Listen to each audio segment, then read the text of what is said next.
मुलाचं लग्न होतं जम्मूला. जम्मूवरून पुढे आम्ही अमृतसरला गेलो. अच्छा अच्छा.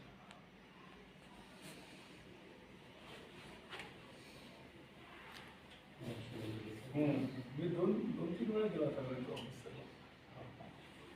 आता ज्या अमृतसरला गेलो मला काय आणि माझ्या मुलं तिथे काय आम्ही दर्शन झाले सगळे झाले आणि एक साधू होता सगळे लोक पडत होते. आम्ही पाया पडलो. मग माझी पत्नी पाया पडली. तिथे साधू पाहून उतरवती भावाने ते माझे पायामध्ये आहे म्हणे असं मग त्यांनी उतरवती भावा म्हटलं महाराज क्या बोल रहे आप? हमारे को दो लड़की है, हमने तो बोला है कि हमको लड़का चाहिए. सोचे सोच न हो वही जे सोचे लखवार चुपे चुप न हो वही जे लाई राली उतर भूख्या भूख न उतरी जे बन्ना पुरिया भा ससण पर लख हुई तैक न चले से ताण गावे को दात जाने निशान गावे को गुण अच्छा गावे को विद्या विकुम विचार गावे को साच करे तन के गावे को जीदी फिरी दे गावे को जाके दिसे दूर गावे को वेखे आदरा कतना कतना आवे तोट कत कत कथी कोटि कोटि को तेजन लग पाए जुगा जुगंतर खाई खाई हुकुम हुकुम हुई आके न जाए आके वेद पाठ पुराण आके दाना आके देव आके सूर्य निर्मंजन से केते आके आखड़े पाई केते कह उठ जाए केते किते हो करे आत्म सके के जेवड़ बावे तेवड़ होई नानक जहाँ सो घर के यहाँ जिस पे सरफ संभाले वाजनाथ अनेक असंख्या केते बाबनार केते राग परिस कयन केते गाँव हार गावे जिन्ने नाम दिया गए मस्कत गाय नानक ते मुख उजले केती छुट्टी ना जिन्ने नाम दिया मस्कत गाय नानक ते मुख उजले केती छुट्टी ना. बोल श्री गुरु नानक देव की जय. बोलो श्री गुरु ग्रंथ साहिब की जय.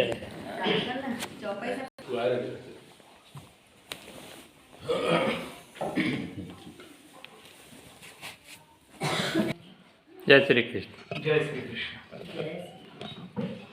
शांताकारं भुजगशयनं पद्मनाभं सुरेशं विश्वाधारं गगनसदृशं मेघवर्णं शुभांगं लक्ष्मीकान्तं कमलनयनं योगिभिर्ध्यानगम्यं वन्दे विष्णुं भवभयहरणं सर्वलोकैकनाथं समचरणसरोजं सान्द्रनीलाम्बुदाभं जगन्निहितपाणिं मण्डनं मण्डनानां तरुणतुलसीमालां कज्जलं कञ्जनेत्रं सदयनवदहासं विठ्ठलं चिन्तयामि ब्रह्मानन्दं परमसुखदं केवलं ज्ञानवृत्तिं द्वन्द्वातीतं गगनसदृशं तत्त्वमस्याभिलक्ष्यम् एकं नित्यं विमलमचलं सर्वदी साक्षिभूतं भावातीतं त्रिगुणरहितं सद्गुरुं तन्नमामि. गोपाल कृष्ण भगवान की जय. सद्गुरुनाथ महाराज की जय. जय श्री कृष्ण. गुरु ग्रंथ साहिब गुरु गोविंद सिंह जी महाराज इनके चरणों में पड़ा. आप सभी उपासकों को मेरा सादर प्रणाम. आज की बड़ी मनमन बेला में गीता का महात्म्य बताने के लिए हमारे राजू भैया ने कहा, इसलिए यह सेवा का भाग्य मुझे मिला. मैं परम सौभाग्य हूँ कि आज गुरुद्वारे में आकर मुझे कुछ सेवा प्रदान करने का एक अवसर मिल रहा है. इसलिए बार बार नमन करता हूँ और अपने शब्दों को प्रारंभ करता हूँ. हमारे पुराणों में और प्राचीन परंपराओं में सबसे श्रेष्ठ और यूनिवर्सल जिसे कहा गया सनातन ऐसा एक ग्रंथ जिसका नाम श्रीमद् भगवद गीता है. भगवान श्री कृष्ण ने अर्जुन को कुछ उपदेश किया है. ये उपदेश जिसमें कथित है उसका नाम श्रीमद् भगवद गीता है. भगवत यानी भगवान, गीता यानी गीत गाया। वो उन्होंने गीत गाया, उन्होंने कुछ उपदेश किया, उसका ग्रंथ रूप ये छोटी किताब मिलती है जिसमें 700 श्लोक है। 700 श्लोकों की यह गीता वैसे देखा जाए तो आकार में वो छोटी है। अगर पढ़ने जाए तो 2 घंटे में पूरी किताब पढ़ना हो जाएगा, इतनी छोटी है। लेकिन दुनिया का सबसे बड़ा तत्व ज्ञान इसमें लिखा है। गीता प्रकट होके आज करीबन 5000 से भी ऊपर साल हो गए, लेकिन आज भी उस गीता में बताया हुआ जो उपदेश है, जो तत्व ज्ञान है, वो आज के लिए भी प्रैक्टिकल में यूज होता है या वो उपयोगी है। क्या लिखा है गीता में, गीता का उपदेश क्या है, ये तो धीरे धीरे हम समझ लेंगे। ऐसे 1 घंटे में या 2 घंटे में गीता का कोई सार बताना बड़ा मुश्किल है। लोगों को सालों बीत गए गीता का अध्ययन करते करते, जिंदगी समाप्त हो गई, लेकिन गीता का पूरा उपदेश वो समझ नहीं पाए। अपन घंटे में क्या समझेंगे? फिर भी क्या है, मूल तत्व क्या है, उतना जान लेने की कोशिश, एक प्रयास हम लोग करते हैं। प्रसंग ऐसा हुआ कि महाभारत का युद्ध होने जा रहा है। एक तरफ कौरवों की सेना है, एक तरफ पांडवों की सेना है। अब कौरवों की सेना बहुत ज्यादा है संख्या में, 11 अक्षौहिणी ऐसा उल्लेख आता है, और पांडवों की सेना 7 अक्षौहिणी है। कौरवों की सेना में दुनिया भर के, पूरे जगत के बड़े बड़े वीर, राजा, महाराजा, ये सब सम्मिलित है अपने सैन्यों सहित। आश्चर्य की बात यह है कि भगवान श्री कृष्ण जो अर्जुन के सारथी थे, द्वारका के अधिपति थे, उनकी भी सेना कौरवों की ओर है। भगवान श्री कृष्ण अर्जुन की ओर है, लेकिन उनकी पूरी सेना जो है, वो पूरी सेना दुर्योधन की तरफ, कौरवों की तरफ है। ऐसे दोनों योद्धा एक आमने सामने खड़े हो गए हैं। अर्जुन ने श्री कृष्ण को प्रार्थना की कि भगवान, मेरा रथ ये दोनों सैन्य के बीच में जाके खड़ा करो, ताकि मैं देख सकूं कि मेरे से युद्ध करने के लिए कौन कौन वीर आए हैं, सबको एक बार देख लूं। अर्जुन का ये जो बोलना था, ये बोलना उसके अभिमान का द्योतक नहीं था। अर्जुन तो सबसे श्रेष्ठ धनुर्धर था, वो किसी को भी परास्त कर सकता था। केवल उसे देखना था कि कितने योद्धा है। एक बात ऐसी होती है कि जब भी हम किसी भी मैदान में या किसी भी स्पर्धा में उतरते हैं तो सामने वाला क्या है ये देख लेते हैं एक बार। वैसे अर्जुन को देखने की इच्छा हुई। भगवान ने उनका रथ दोनों सैन्यों के बीच में लाके खड़ा किया। सेनयोर उभयोर मध्ये रथम स्थापयामि मेच्युत। अर्जुन बोलते हैं कि मेरा रथ इसके बीच में खड़ा करो। अर्जुन ने देखा तो सामने एक बहुत बड़ा सेना सागर खड़ा है। दुर्योधन है, दुशासन है, भीष्म पितामह है, कृपाचार्य है, द्रोणाचार्य है, और सारे वीर हैं। और ये सब वीर कौन है? भीष्माचार्य ये तो पितामह है, द्रोणाचार्य अर्जुन के गुरु है, कृपाचार्य एक बहुत बड़े आचार्य है, और सारे, दुर्योधन तो भाई था, एक चचेरा भाई था। ऐसे सब लोग हैं। उसमें मामा है, चाचा है, भतीजे है, भांजे है, और सारे आप्तेष्ट है, कुछ बहुत निकट के मित्र भी हैं। अर्जुन ने इन सबको देखा और अचानक से उसके मन में मोह निर्माण हो गया। एक मोह निर्माण हो गया कि ये तो सब मेरे आप्तजन है, मेरे स्वकीय है, इनसे मैं युद्ध करूंगा तो मैं क्या कर पाऊंगा? अपने अपनों पे मैं शस्त्र चलाऊंगा तो उससे मेरा क्या लाभ है? अब वास्तवतः ये जो बुद्धि है, ये अर्जुन को पहले ही आना था। युद्ध के समय आना बड़ी गलत बात है। अब तब वो श्री कृष्ण जी को बोलता है कि हे कृष्ण, मैं अभी युद्ध नहीं करूंगा, मैं ये युद्ध नहीं करूंगा। कारण बताता है। कारण क्या है कि ये सब मेरे अपतेष्ट है, मेरे रिश्तेदार है, मेरे मित्र है, इनको मार के अगर मैं विजयी भी हो जाऊंगा तो क्या फायदा? ऐसा होता है कि अपना विजय देखने के लिए अपनों ने देखना चाहिए, अपने लोगों में अपना सम्मान होना चाहिए, बड़ा अच्छा लगता है। बाहर में कोई बख्शिश मैंने मिला लिया, घर में आके जब तक घर के लोग मुझे सहारते नहीं, घर के लोग मेरी तारीफ नहीं करते तब तक मुझे अच्छा नहीं लगता है। अब मेरा राज्य देखने के लिए मेरे ही लोग नहीं रहेंगे तो क्या करूंगा। एक शंका ये बताता है। दूसरी शंका बताता है कि ये भगवान, ये इन लोगों को मारने पर मेरे सर पे बहुत बड़ा पाप चढ़ेगा, क्योंकि हत्या करना ये तो पाप का लक्षण है, अपनों की हत्या करना उससे भी बड़ा पाप है। अब जो भी पुण्य संपत्ति मैंने कमा ली है जिंदगी में, वो सब मेरी इस पाप में निकल जाएगी, और दूसरा जन्म जो मुझे मिलेगा वो नीच जन्म मिलेगा, इसलिए ये पाप का भागीदार होना मैं नहीं चाहता। तीसरा एक कारण बताता है कि ये युद्ध में नरसंहार होना निश्चित है। बहुत सारे लोग मरेंगे, जीत किसकी भी हो, लेकिन मरना तो अटल है।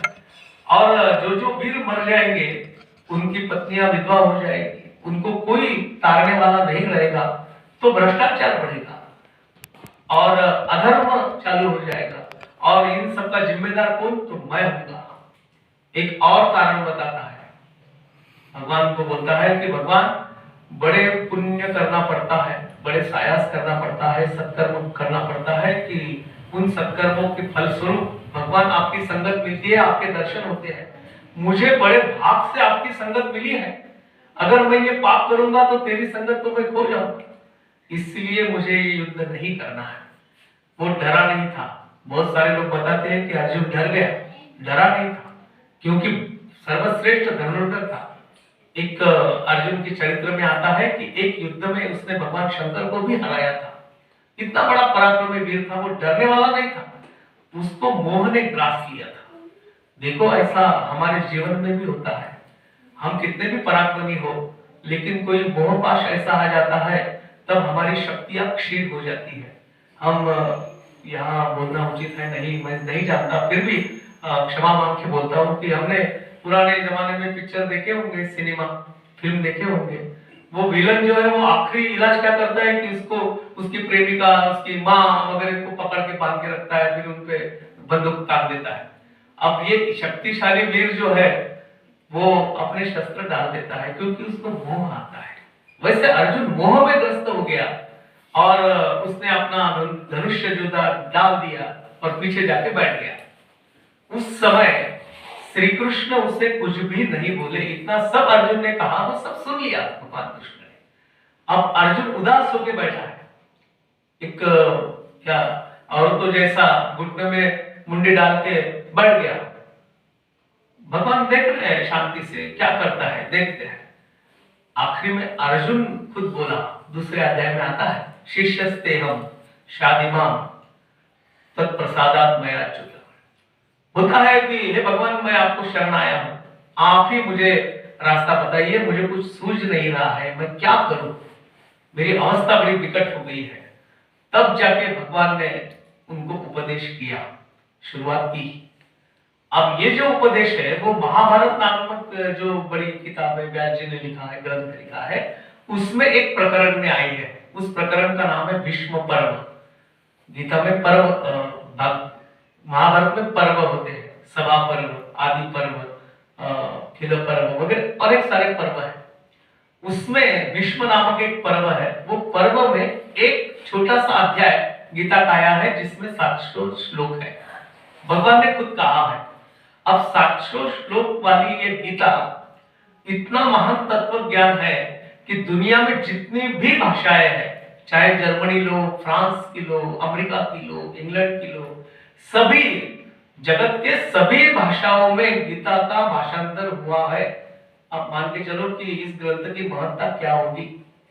एक कुछ नए जो बच्चे हैं, लाइफ कैसे जीना चाहिए, लाइफ में हम प्रगति कैसे करें, हम यश कैसे प्राप्त करें, बहुत सारी मोटिवेशनल किताबें आती हैं।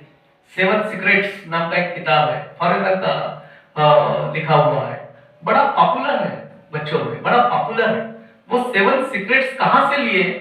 एक इंटरव्यू में वो राइटर ने बताया कि ये 7 सीक्रेट्स जो है वो मुझे गीता से प्राप्त हुए हैं, गीता का अध्ययन करके मैंने पा लिया है। आज हम वो किताब खरीदने के लिए दौड़ते हैं, लेकिन गीता कोई पढ़ता नहीं। जितने भी महान तत्ववेत्ता हुए उन सबों ने गीता पर ही पहले व्याख्यान दिया, चाहे वो योगी अरविंद हो, चाहे वो स्वामी विवेकानंद हो, चाहे दुनिया के जितने भी महात्मा जन हैं, उन सबों ने गीता पर ही भाष्य किया है। इसका कारण यह है कि गीता में जो तत्व भगवान श्री कृष्ण ने बताए वैसा तत्वज्ञान आज तक किसी ने बताया नहीं। और दूसरी बात यह है, तत्वज्ञान तो बहुत सारे हो जाते हैं, एक जमाने में बड़ी चलती होती है और दूसरे जमाने में वो सब फेल हो जाते हैं। उदाहरण के तौर पे बताऊंगा कि मार्क्सवाद आपने नाम सुने होंगे। 1920 में मार्क्सवाद तो आसमान छू रहा था, सब जगह मार्क्सवाद की चलती हो रही थी। हमारे भारत देश में भी मार्क्सवादी लोगों की संख्याएं बहुत बढ़ गई थी। मार्क्स का तत्वज्ञान क्या था कि सब जो संपत्ति है उसका समान विभाजन होना चाहिए, समान विभाजन होना चाहिए। भांडवलशाही के विरुद्ध वो एक आंदोलन था। वो मार्क्स को दुनिया में सर पे उठा लिया था, फिर चाइना रहे, चाहे रशिया रहे और सारे लोग। लेकिन एक 50-60 सालों में ऐसा हो गया कि मार्क्सवाद को लोग ने नकारा, इतना नकारा कि जहां वो पैदा हुआ था रशिया में, वही मार्क्स के पुतले को लोगों ने तोड़ दिया। देखो कितनी बड़ी आश्चर्य की। दास कैपिटल नाम का उसका ग्रंथ था, भगवत गीता समान उसको पूछते थे, वो ग्रंथ भी लोगों ने फेंक दिया, मार्क्स को भी छोड़ दिया। तात्पर्य क्या है कि तत्वज्ञान तो अलग अलग आदमी बताते हैं, लेकिन वो कायम स्वरूप टिकता नहीं है। 5000 साल पहले भगवान श्री कृष्ण ने बताया हुआ तत्वज्ञान आज भी लोग अगर कुछ भी व्याख्यान देना हो या कोई तत्व बताना हो तो पहले गीता का आश्रय लेना पड़ता है, तभी जाके कोई नया विचार समाज को देने की पात्रता आती है। इतना महत्वपूर्ण ये ग्रंथ है। और कहाँ मिलता है? ये गली गली मिलता है, गली गली मिलता है। गीता की किताब कहीं भी मिलती है। एक छोटी सी किताब आज मैंने लाया नहीं, 5 रुपए में मिलती है। छोटी सी किताब है, 5 रुपए में मिलती है। भले ही संस्कृत में है, थोड़ा मुश्किल है। अभी आपने जो जम्मू बानी जो पढ़ रहे थे आप लोग, उसका किताब दिया जपजी साहब, तो वो भाषा इतना सरल से हम नहीं पढ़ पाए, अक्षर केवल देख रहे थे। वैसे संस्कृत के वो अक्षर हमें पहले दिखेंगे, धीरे धीरे मैं अगर रोज वो पढ़ते जाऊंगा तो मुझे भी एक दिन पढ़ना आ ही जाएगा। दुनिया में कोई चीज बहुत मुश्किल या हम कर ही नहीं पाएंगे ऐसा नहीं हो सकता। करने से सब होता है। करता करता अभ्यास से जड़मती होए सुजान, पनिहारी की डोर से कटत जाए पाशा, ऐसा कबीरदास जी ने कहा है। तो प्रयास से होता है। संस्कृत भाषा में है, लेकिन पढ़ते गए तो हमें समझ में आ जाएगी, समझ में आ जाएगी। 5 रुपए की केवल छोटी सी मूल्य में मिलने वाली गीता प्रेस नाम का एक बड़ा प्रेस है इंडिया में। वो गीता प्रेस ने केवल गीता की सेवा करने के लिए बहुत सारी किताबें निकाली है। एक छोटी सी माचिस की डिब्बी इतने आकार की गीता मिलती है, तो ग्रंथ साहिब जितना बड़ा है उतनी बड़ी भी किताब मिलती है। जिसको जैसी पसंद है वो ले सकता है। तो डिजिटल आ गया है अभी तो। हाँ? डिजिटल आ गया है अभी तो। हो डिजिटल भी आ गई अभी, डिजिटल भी आ गई, खुद ही पढ़ लेती है। ऐसे भी ग्रंथ आएंगे, एक सेंसर उसको घुमाया कि वो खुद ही पढ़ लेती है और हम खाली सुनने का काम करने का है। जो भाषा में चाहो वो भाषा में वो समझाती है। इतना सरल है। लेकिन जो अच्छी चीजें होती है, सस्ती होती है, उसके ऊपर किसी का ध्यान नहीं जाता। कबीरदास जी ने कहा है, गली गली गोरस बिके, बैठी बिके मदिरा। गोरस हमें शरीर की वृद्धि करता है, पोषक है। गोरस यानी गाय का दूध अपने शरीर की वृद्धि होती है, बड़ा पवित्र होता है, शुद्ध होता है, पीना चाहिए ऐसा बोलते हैं। लेकिन वो गोरस अमृत जिसको बोलते हैं, वो बेचने के लिए वो ग्वाले को गली गली आज भी घूमना पड़ता है। कबीरदास जी बोलते कितनी बड़ी विडंबना है कि इतना पवित्र दूध होके वो गली गली घूम के बेचना पड़ता है। बैठी बिके मदिरा। दारू की दुकान गांव में कहाँ है बराबर पता लोगों को चल ही जाता है, वो बेचने घर नहीं आता। दूसरी बात है, उधारी भी नहीं रखता ऐसा बोलते, मैंने केवल सुना है, नहीं मालूम मुझे कि उधारी भी नहीं रखता है। फिर भी लोग कहीं कोने में भी रहे वहां जाकर ढूंढते हैं। उससे लाभ क्या है? हानि ही हानि है, हानि ही हानि है। एक शायर ने बड़ा अच्छा कहा है कि दारू पीने से होता क्या है, तो दारू पीने से केवल सर्वनाश होता है, धीरे धीरे सभी जाता है, कुछ बचता नहीं है, ऐसा बताया। गीता में है क्या? गीता में है क्या? गीता में 3 तत्व है। एक तो कर्मयोग बताया है, एक ज्ञान योग बताया है और एक सांख्य योग बताया है, राजयोग जिसे बोलते हैं। कर्म, ज्ञान और योग, ये त्रिसूत्री गीता में लिखा है। कर्म कैसे होना चाहिए गीता बताती है। कर्म यानी हम मनुष्य जन्म में पैदा हुए तो मनुष्य के कर्तव्य क्या है, ये गीता ने बताया। गीता ने बताया इसीलिए हमको मनुष्य के कर्तव्य याद आए। ऐसा है क्या, हम मनुष्य करके पैदा हुए, हमें आदमी ने, मनुष्य ने क्या करना चाहिए मालूम नहीं है, लेकिन हमारे कर्म आसक्ति से लिंबित हो जाते हैं। इसीलिए वो विशुद्ध कर्म कैसा हो, आसक्ति रहित कर्म कैसा हो, ये कर्मयोग गीता ने बताया और इसका नाम है निष्काम कर्मयोग। निष्काम कर्मयोग, कर्मण्येवाधिकारस्ते मा फलेषु कदाचन। कर्म किए जा, फल की अपेक्षा करने की जरूरत नहीं। ऐसा भगवान क्यों कहते हैं? कुछ गलत अर्थ ले लेते हैं लोग। अरे भाई मैं कर्म ही करूंगा, फल की अपेक्षा नहीं रखूंगा। एक दुकान मैंने खोल लिया, चाहे कपड़े की हो, सोने की हो, जो भी है, कपड़ा दुकान खोल लिया, दुकान में नफा नहीं कमाऊंगा, लोगों की सेवा ही करूंगा, चलेगा क्या? नहीं चलेगा। भाई दुकान किस लिए खोला है? हमारी रोजी रोटी चले, हमारा परिवार चले, इसलिए चला है, मुनाफा तो कमाना ही है। लेकिन भगवान कहते हैं ऐसा नहीं, कर्म करना और फल की अपेक्षा ये वाली बात नहीं है। फल कौन सा? ये स्वार्थ युक्त जो फल है वो नहीं कमाऊंगा। जैसे हम जैसे लोग नौकरी करते हैं, भगवान ने बताया कर्म करो, फल की इच्छा ना करो। महीना भर नौकरी करूंगा, पगार नहीं होना तो मेरे चलेगा कैसा मेरा घर पर? भगवान ने ये कभी नहीं कहा। भगवान बोलते हैं कि जो न्याय है वो तो हमको मिलाना ही है। अगर वो सीधे से नहीं मिलता तो हमको लड़ झगड़ के लेना है, अपने न्याय के लिए लड़ना, ये हमारा कर्तव्य है, हमारा कर्तव्य है। लेकिन आसक्ति, स्वार्थ, मतलब इनको पकड़ के हम अगर कर्म का फल अपेक्षा करेंगे तो वो गलत है। मुनाफा कमाऊंगा, कितना कमाऊंगा? गवर्नमेंट ने बताया है 10%, 20%, जो भी है, 70% अगर मैं मुनाफा कमा रहा हूं तो ये कोई व्यापार नहीं हुआ, व्यापार नहीं हुआ। मैं मेरे काम में अगर कुछ दिरंगाई करता हूं या काम में कुछ अनाकानी करता हूं और वेतन बराबर लेता हूं, इसको भी कर्म करना नहीं बोलते हैं। 3 प्रकार कर्म के बता है। एक कर्म, विकर्म और अकर्म, ऐसा बोला है। सबका विस्तार करना आज संभव नहीं है, नहीं करूंगा। लेकिन एक बात है कि जैसा मैं कर्म करूंगा वैसा ही प्रतिफल उसका मुझे मिलेगा। तो ये कर्म कैसा होना चाहिए कि जिसका प्रतिफल जो वापस मेरे पास आने वाला है वो शुद्ध, सात्विक और समाधान देने वाला हो, शांति देने वाला हो। धन कितना भी कमाओ, वो धन कमाने से मुझे सुख नहीं मिलेगा। चाहे हो सकता है कि बहुत पैसा मेरे पास में हो जाएगा, लेकिन इनकम टैक्स का डर है तो रात को नींद नहीं आती है, ऐसा धन क्या काम का?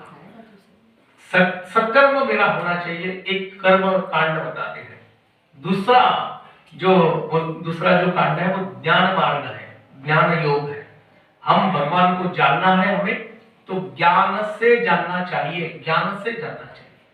ज्ञानेश्वर महाराज ने इस पर भाष्य करते हुए कहा, अभ्यास से मीढ़। किसी ने बोला है भगवान यह परम शक्ति है, किसी के बोलने से हम भगवान को परम शक्ति मानते हैं, ये भी गलत है। भगवान कहते हैं कि तुझे मुझे जानना है तो ज्ञान से जान, ज्ञान प्राप्त कर। और ज्ञान क्या? ज्ञान यानी किताब पढ़ना, ज्ञान यानी डिग्रियां हासिल करना, ज्ञान यानी नए अभ्यास जो है पूरे करके IAS IPS वगैरह परीक्षाएं देके बहुत ज्ञानी हो गया, PhD कर ली। ये ज्ञान को ज्ञान नहीं कहते। वो बोलते हैं कि वो शिक्षा है। शिक्षा और ज्ञान, ये दोनों में फर्क है। आजकल के हमारे जो स्टूडेंट हो गए वो केवल परीक्षार्थी हो गए हैं, पढ़ाई करते हैं, परीक्षा में पास हो गए, उनको पूछो क्या क्या सीखा, उनको याद नहीं है, क्योंकि उन्होंने किसके लिए पढ़ा है? परीक्षा में पास होने के लिए पढ़ा है।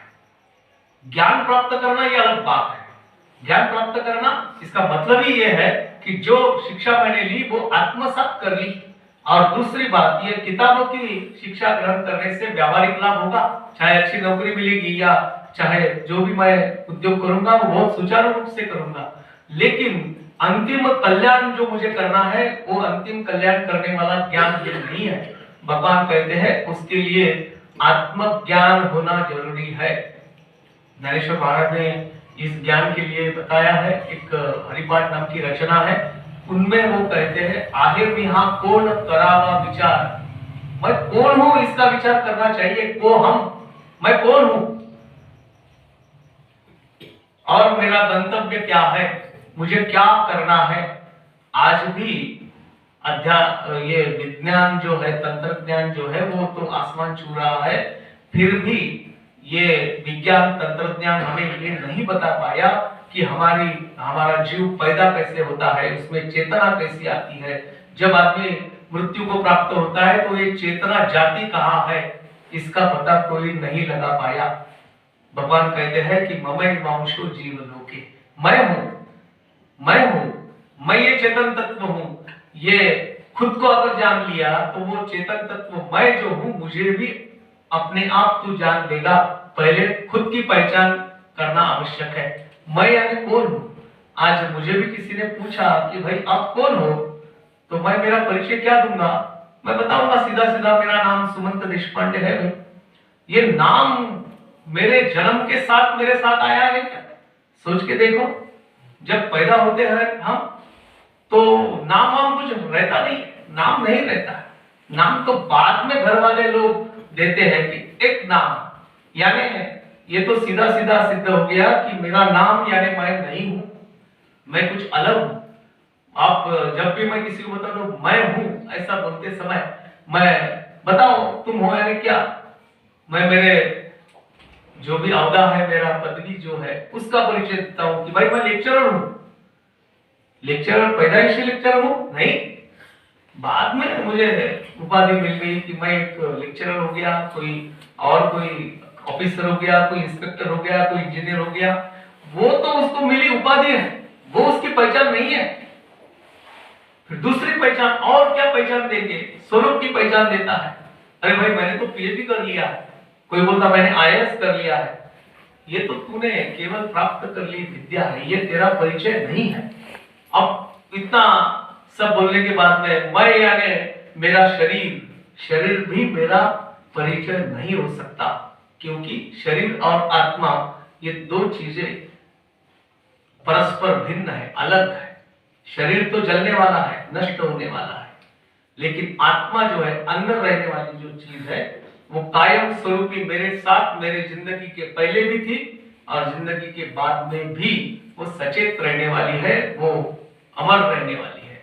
तो ये पहचान मैं कैसे दूंगा, ये पहचान मैं कैसे दूंगा, नहीं दे पाता। क्यों नहीं दे पाता, मुझे ज्ञान नहीं है मैं कौन हूं। ये ज्ञान किसने प्राप्त कर लिया, हमारे आद्य शंकराचार्य जी ने। उन्हें बहुत सारे स्तोत्र लिखे हैं, बहुत सारे ग्रंथ लिखे हैं। गीता पर पहला संस्कृत भाष्य शंकराचार्य, आद्य शंकराचार्य जी ने कहा है।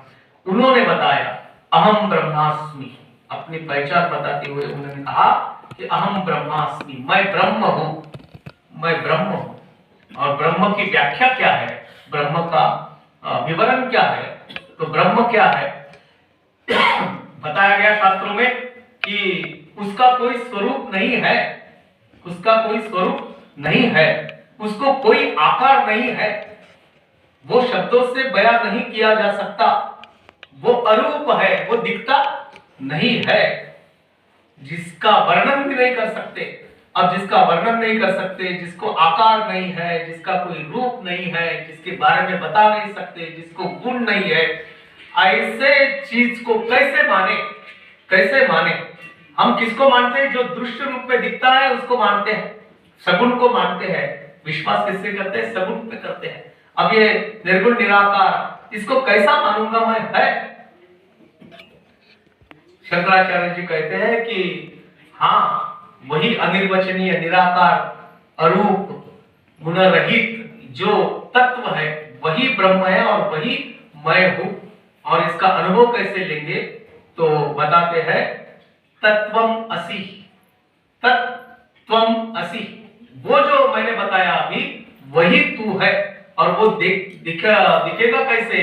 तो ये जगत में उसकी अनुभूति करना चाहिए। सर्वम खलविदम ब्रह्म, अयनात्मा ब्रह्म, ऐसा बताया गया कि जितना भी आपको दिखता है वो सब ब्रह्माकार है, ब्रह्म रूप है, उसमें ही तू उसे देख। जब ये देखने का एक दृष्टि हमें आ जाएगी तब ब्रह्म का साक्षात्कार होगा, तब मेरी पहचान मुझे हो जाएगी। मुझे ऐसा लगने लगेगा कि ये जग और मैं दो अलग चीजें नहीं, मैं ही जगदाकार हूं। ये आत्मज्ञान का विषय जो है वो दूसरा विषय गीता में आया है, और तीसरा योग विषय आया है। थोड़े में बता के फिर आगे जाएंगे। योग नाम का विषय आया है जिसको सांख्य बोलते हैं, सांख्य ज्ञान को भी बोलते हैं। कर्म, ज्ञान और भक्ति विषय आता है। भक्ति, हमको आदमी को, मनुष्य को इस जन्म में क्या करना चाहिए? तो शरणागति करना चाहिए, भगवान की शरण में जाना चाहिए, भगवान की शरणागति करना चाहिए। और भगवान की शरणागति कैसे करना चाहिए? शुद्ध भाव से करना चाहिए। मन में कोई हेतु लेके नहीं करना चाहिए, मन में कामना लेके नहीं करना चाहिए। विशुद्ध भाव से भगवान की सेवा करना चाहिए। जो भी मुझसे बनती है वो सेवा मैं करूंगा। ऐसा सेवा में कोई डिग्रियां नहीं होती है, कोई अवस्थाएं नहीं होती है कि मैं केवल यही सेवा करूंगा, ऐसा नहीं। जो मिले, जो मिले, जो मैं कर पाता हूं, जो कर सकता हूं, वो मैंने करना चाहिए। अपने आप को ही ब्रह्म मान के जो मुझे अच्छा लगता है वो मेरे लिए मैं करता हूं। मान के चलो कि मैं ही भगवान हूं। भगवान को क्या अच्छा लगेगा? जो मुझे अच्छा लगता है वो भगवान को अच्छा लगता है। और इसी भाव से भगवान की सेवा करना चाहिए। ज्ञानेश्वर महाराज ने कहा है, जे जे भेटे भूत ते ते मानिजे भगवंत, हा भक्ति योग निश्चित जाना माझा। सीधा, बहुत ही सरल, बहुत ही आसान, सबको आचरण योग्य ऐसा भक्ति का तत्व ज्ञानेश्वर महाराज ने बताया है कि जो जो हमें दिखता है, जिससे भासते थे सारे, जितना भी हमें दिखता है, आसमान होता है या प्रतीति होती है, अनुभव होता है, उन सबको ब्रह्म मान के, उन सबको परमेश्वर मान के उसकी आराधना करना, ये तीसरा तत्व गीता में भक्ति का बताया है। गीता इसको कांड त्रय निरूपिणी ऐसा बोला है। 3 कांड वाली है और 6 अध्यायों में बटी है। गीता के कुल 18 अध्याय है और 700 श्लोक है। अब ये 18 अध्याय जो है, 6 अध्यायों में एक एक योग बताया है, एक एक विचार दिया है। एक विचार कर्म का है, एक भक्ति का है, एक ज्ञान का है। 6 अध्यायों में आए हैं। जैसे जैसे हम गीता में जाएंगे, उसके अंतरंग में जाएंगे, तो ये सब बातें हमें धीरे धीरे धीरे धीरे समझ में आएगी। और एक समय ऐसा आएगा, एक समय ऐसा आएगा, अर्जुन के समान हमारी अवस्था हो जाएगी। पहले अवस्था क्या थी अर्जुन की? अर्जुन ने कहा था कि मुझे कुछ सूझ नहीं रहा है, शोक संतप्त मानसहा, शोकग्रस्त था, उसको कोई सूझ नहीं रहा था।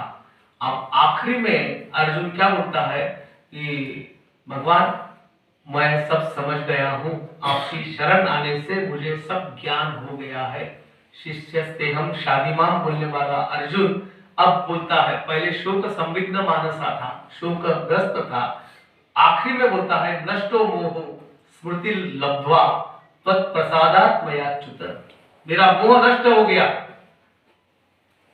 स्मृति लब्ध्वा, मेरी स्मृति, मैं क्या करना चाहिए, मैं कौन हूं, इसका ज्ञान मुझे आ गया। तत्प्रसादात् मयाच्युत, आपके प्रसाद से, आपके वाणी से मुझे ये प्रसन्नता हुई, मुझे ज्ञान हो गया। एक अज्ञान से ज्ञान तक, शोक से आनंद तक, उद्विग्नता से प्रसन्नता तक, ये जो प्रवास है, ये प्रवास मतलब गीता है। गीता के 18 अध्याय है। ये गीता ग्रंथ, इसकी महत्ता बताते हुए एक बार एक उदाहरण बताता हूं जो स्वामी विवेकानंद जी के चरित्र में आया है। चरित्र में आया है, ये स्वामी विवेकानंद का नाम आपने सुना है। उन्होंने 10 ग्रंथ लिखे जिसको ग्रंथावली बोलते हैं, जिसमें उन्होंने गीता का तत्व ज्ञान बताया है। 10 ग्रंथ लिखना पड़ा, तब जाके ये गीता का कुछ न कुछ मैं बता पाया, ऐसे विवेकानंद जी बोलते थे। लोकमान्य तिलक का भी नाम आपने सुना होगा। उन्होंने गीता रहस्य नाम का ग्रंथ लिखा जो गीता पर ही भाष्य करने वाला है। वो तो जेल में लिखा, मंडाले के जेल में लिखा, गीता रहस्य नाम का ग्रंथ है। और मराठी में सबसे पहले गीता पर भाष्य जिसने किया वो है हमारे संत ज्ञानेश्वर महाराज। ज्ञानेश्वर महाराज जी ने लिखा, उसका नाम है भावार्थ दीपिका या ज्ञानेश्वरी हम बोलते हैं। विस्तृत भाष्य किया है उन्होंने। बाद में फिर मामन पंडित नाम के एक पंडित हो गए, उन्होंने भाष्य किया। और आधुनिक विद्वान जो है उन सबके नाम मैंने बताया कि इन सभी ने गीता का ही आश्रय किया है।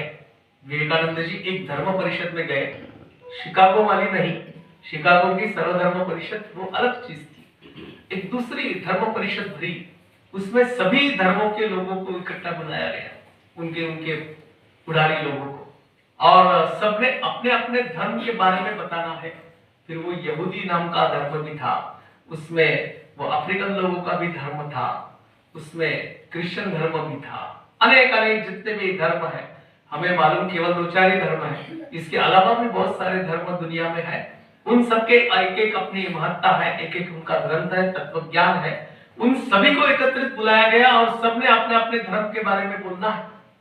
सब लोग इकट्ठा हो गए, एक एक प्रतिनिधि आके अपना धर्म के बारे में बोल रहा था। तब हमारे हिंदुस्तान में अंग्रेजों का राज था और वो पादरी लोग क्रिश्चियन धर्म का बहुत प्रचार प्रसार करते थे, गांव-गांव में चर्चेस वगैरह निर्माण करते थे, यीशु क्रिस्त कितने दयावान है वगैरह बताते थे।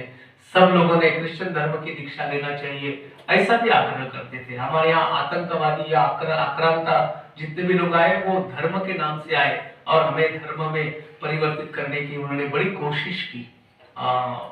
बाकी सबका इतिहास तो बताने की जरूरत नहीं। तो ये ऐसा क्रिश्चियनों का ये बड़ा प्रभाव था। सभी धर्म के ग्रंथ वहां रखे थे। एक बात पहले ये भी स्पष्ट करना चाहिए कि गीता नाम का जो ग्रंथ है किसी एक धर्म की महत्ता नहीं बताता है।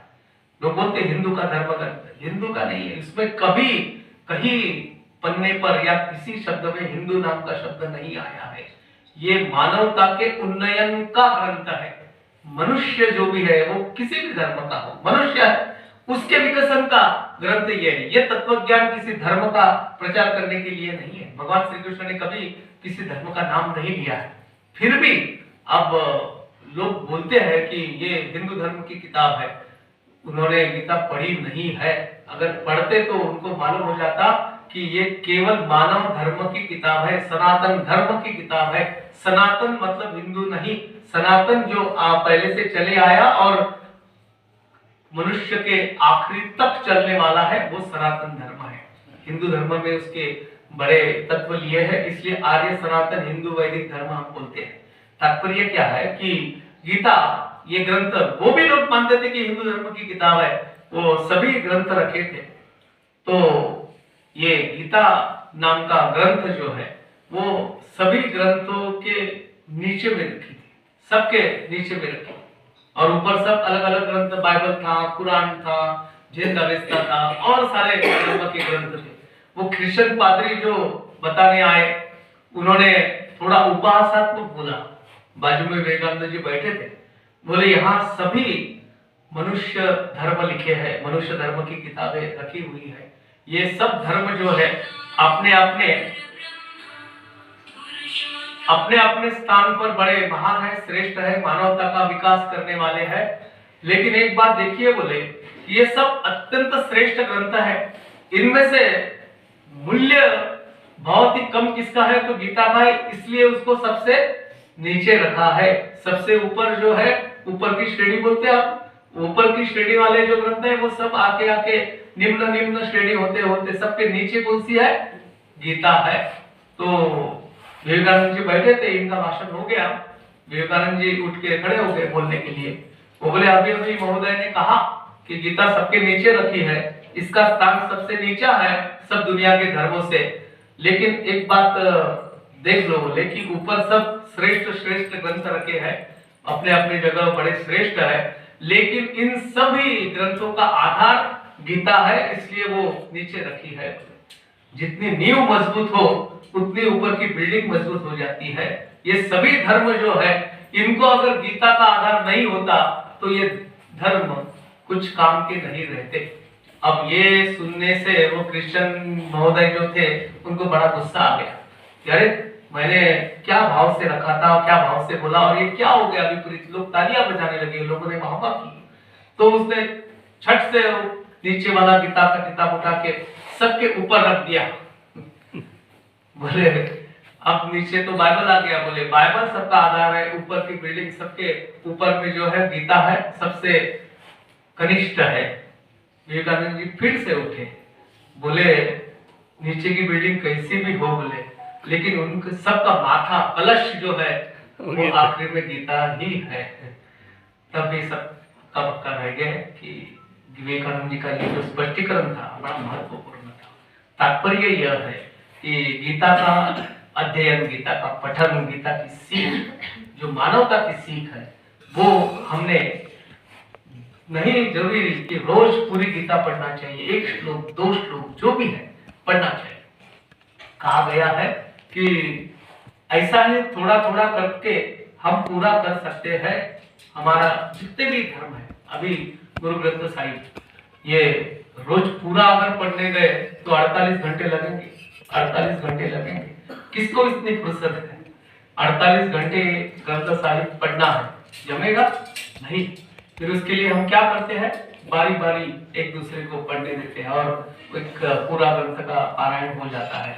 या फिर रोज थोड़ा थोड़ा, चलो 10 पंक्तियां पढ़ लो, फिर आगे की 10 पंक्तियां, ऐसा करते करते मैं पूरा ग्रंथ पढ़ लूंगा। वैसे हमारी गीता का भी है, थोड़ा थोड़ा थोड़ा थोड़ा अगर पढ़ते गए तो भी हमारा काम बन सकता है।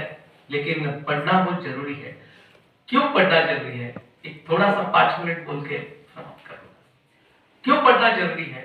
18 अध्याय है, 18 अध्याय के अलग अलग विषय है, अलग अलग विषयों पे लिखा है। पहला अर्जुन की भाव स्थिति बताया, फिर सांख्य योग बताया, फिर कर्म योग बताया, फिर कर्म संन्यास योग बताया, फिर ज्ञान विज्ञान योग बताया, फिर आत्म संयम योग बताया। ऐसे अलग अलग विषय है। 12वें अध्याय में भक्ति योग बताया, 13वें अध्याय में क्षेत्र क्षेत्रज्ञ योग बताया, 14वें अध्याय में गुणातीत योग बताया, 15वें पुरुषोत्तम योग बताया, 16वें दैवासुर संपत्ति योग बताया। ऐसे अलग अलग विषय है। अब ये विषयों का चिंतन हम करने लगे तो हमें पता चलेगा कि हमारे जीवन की रोज की ये जरूरतें हैं। कर्मयोग क्या है हमें जान लेना बहुत आवश्यक है।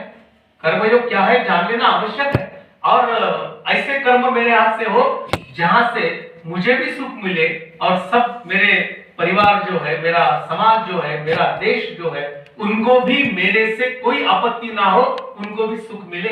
ये निष्काम कर्मयोग जो जानना मुझे बहुत जरूरी है। आत्म संयम योग नाम का एक अध्याय लिखा है, आत्म संयम योग। आत्म संयम योग यानी खुद पर कैसा कंट्रोल करना। एक बात ये होती है कि हमारा खुद पे कंट्रोल नहीं होता है। उपदेश के लिए हम लोगों को बोलते हैं कि ये करना अच्छा है, ये करना अच्छा नहीं है, लेकिन जब खुद की बारी आती है तब हम हमारे प्रिय विषय जो है उसमें रत हो जाते, उसमें मेरा हित है या नहीं ये मैं सोचता नहीं। हमारे जो भी इंद्रिय मिले हैं, हाथ पैर का, इनको इनके विषयों में हम रत रहते हैं और वो वही चीजें करने के लिए हमारा मन वह उद्युक्त करता है। हमारा मन जो है बड़ा चंचल है, बड़ा अनिष्ट मार्ग पे हमें लेके जाता है। इसलिए इस मन को कैसे वश में करें ये गीता में लिखा है। सभी महात्माओं ने, सभी संतों ने मन जो है, ये मन के ऊपर भाष्य करते हुए कहा है कि मन बड़ी खराब चीज है, मन दुर्जन है वगैरह बोला। एकमात्र एक संत हुए जिन्होंने मन को सज्जन बोला है, बाकी ने मन है विषारी वगैरह वगैरह सबने बोला है, मन बहुत धोखा देने वाला है वगैरह वगैरह बोला है। रामदास स्वामी है, मना सज्जना, वो सज्जन बोलते हैं मन को। मन को अगर वश में लाना है तो क्या करना चाहिए? वो ऐसा बोलते हैं कि मन का एक बड़ा स्वभाव है कि अगर उसको किसी विषय की गोली लग गई कि वो उससे छूटता नहीं। इसलिए उसको किसकी रुचि लगाना चाहिए? तो सन्मार्ग की रुचि उसको लगाना चाहिए। मक्खी जैसा मन है, अलग अलग जगह पे बैठता है, मक्खी जैसी घूमती रहती है, गंदी चीजों पे ज्यादा बैठती है, अच्छी चीजों पे नहीं बैठती है। अंगार पे तो कभी नहीं बैठती है, बैठती ही नहीं है, मालूम है उसको अपना सर्वनाश है। वैसे मन की अवस्था है कि एक बार वो विषय उसको अंगार समान लग गए या उसको प्रतीति हो गई कि उसके ओर वो जाएगा नहीं। भगवान ने बड़ा सुंदर कहा है, मन मना भव मद भक्तो मध्याजिमाम नमस्कुरु मामे वैश्यसी युक्तत्वम महात्मानं मत परायणाः। 90 अध्याय का आखिरी वाला श्लोक है। तू मन हे मीच करी माझे भजनी प्रेम धरी सर्वत्र नमस्कारी मज एकारी। ये भाव से अगर मन को जुड़ा लिए तो मन वहां से परे नहीं होगा। तीसरा ज्ञान योग है। हमको ज्ञान भी तो होना चाहिए, हमारे शरीर का ज्ञान होना चाहिए। थोड़ा सोच के देखो हमारे शरीर की यंत्रणा कैसी है। एक हृदय नाम की चीज है, हम सबको है, खातिर से है, वो है, धड़कता है, तभी तो हम आज बैठे, नहीं तो कैसे बैठते। वो हृदय में क्या होता है, जो हमारा गंदा खून होता है उसको शुद्ध करके सारे शरीर में फैलता है, इसलिए उसकी बड़ी जरूरत है। वो पैर से लेके हृदय तक खून कैसे पहुंचता है, कभी सोचा?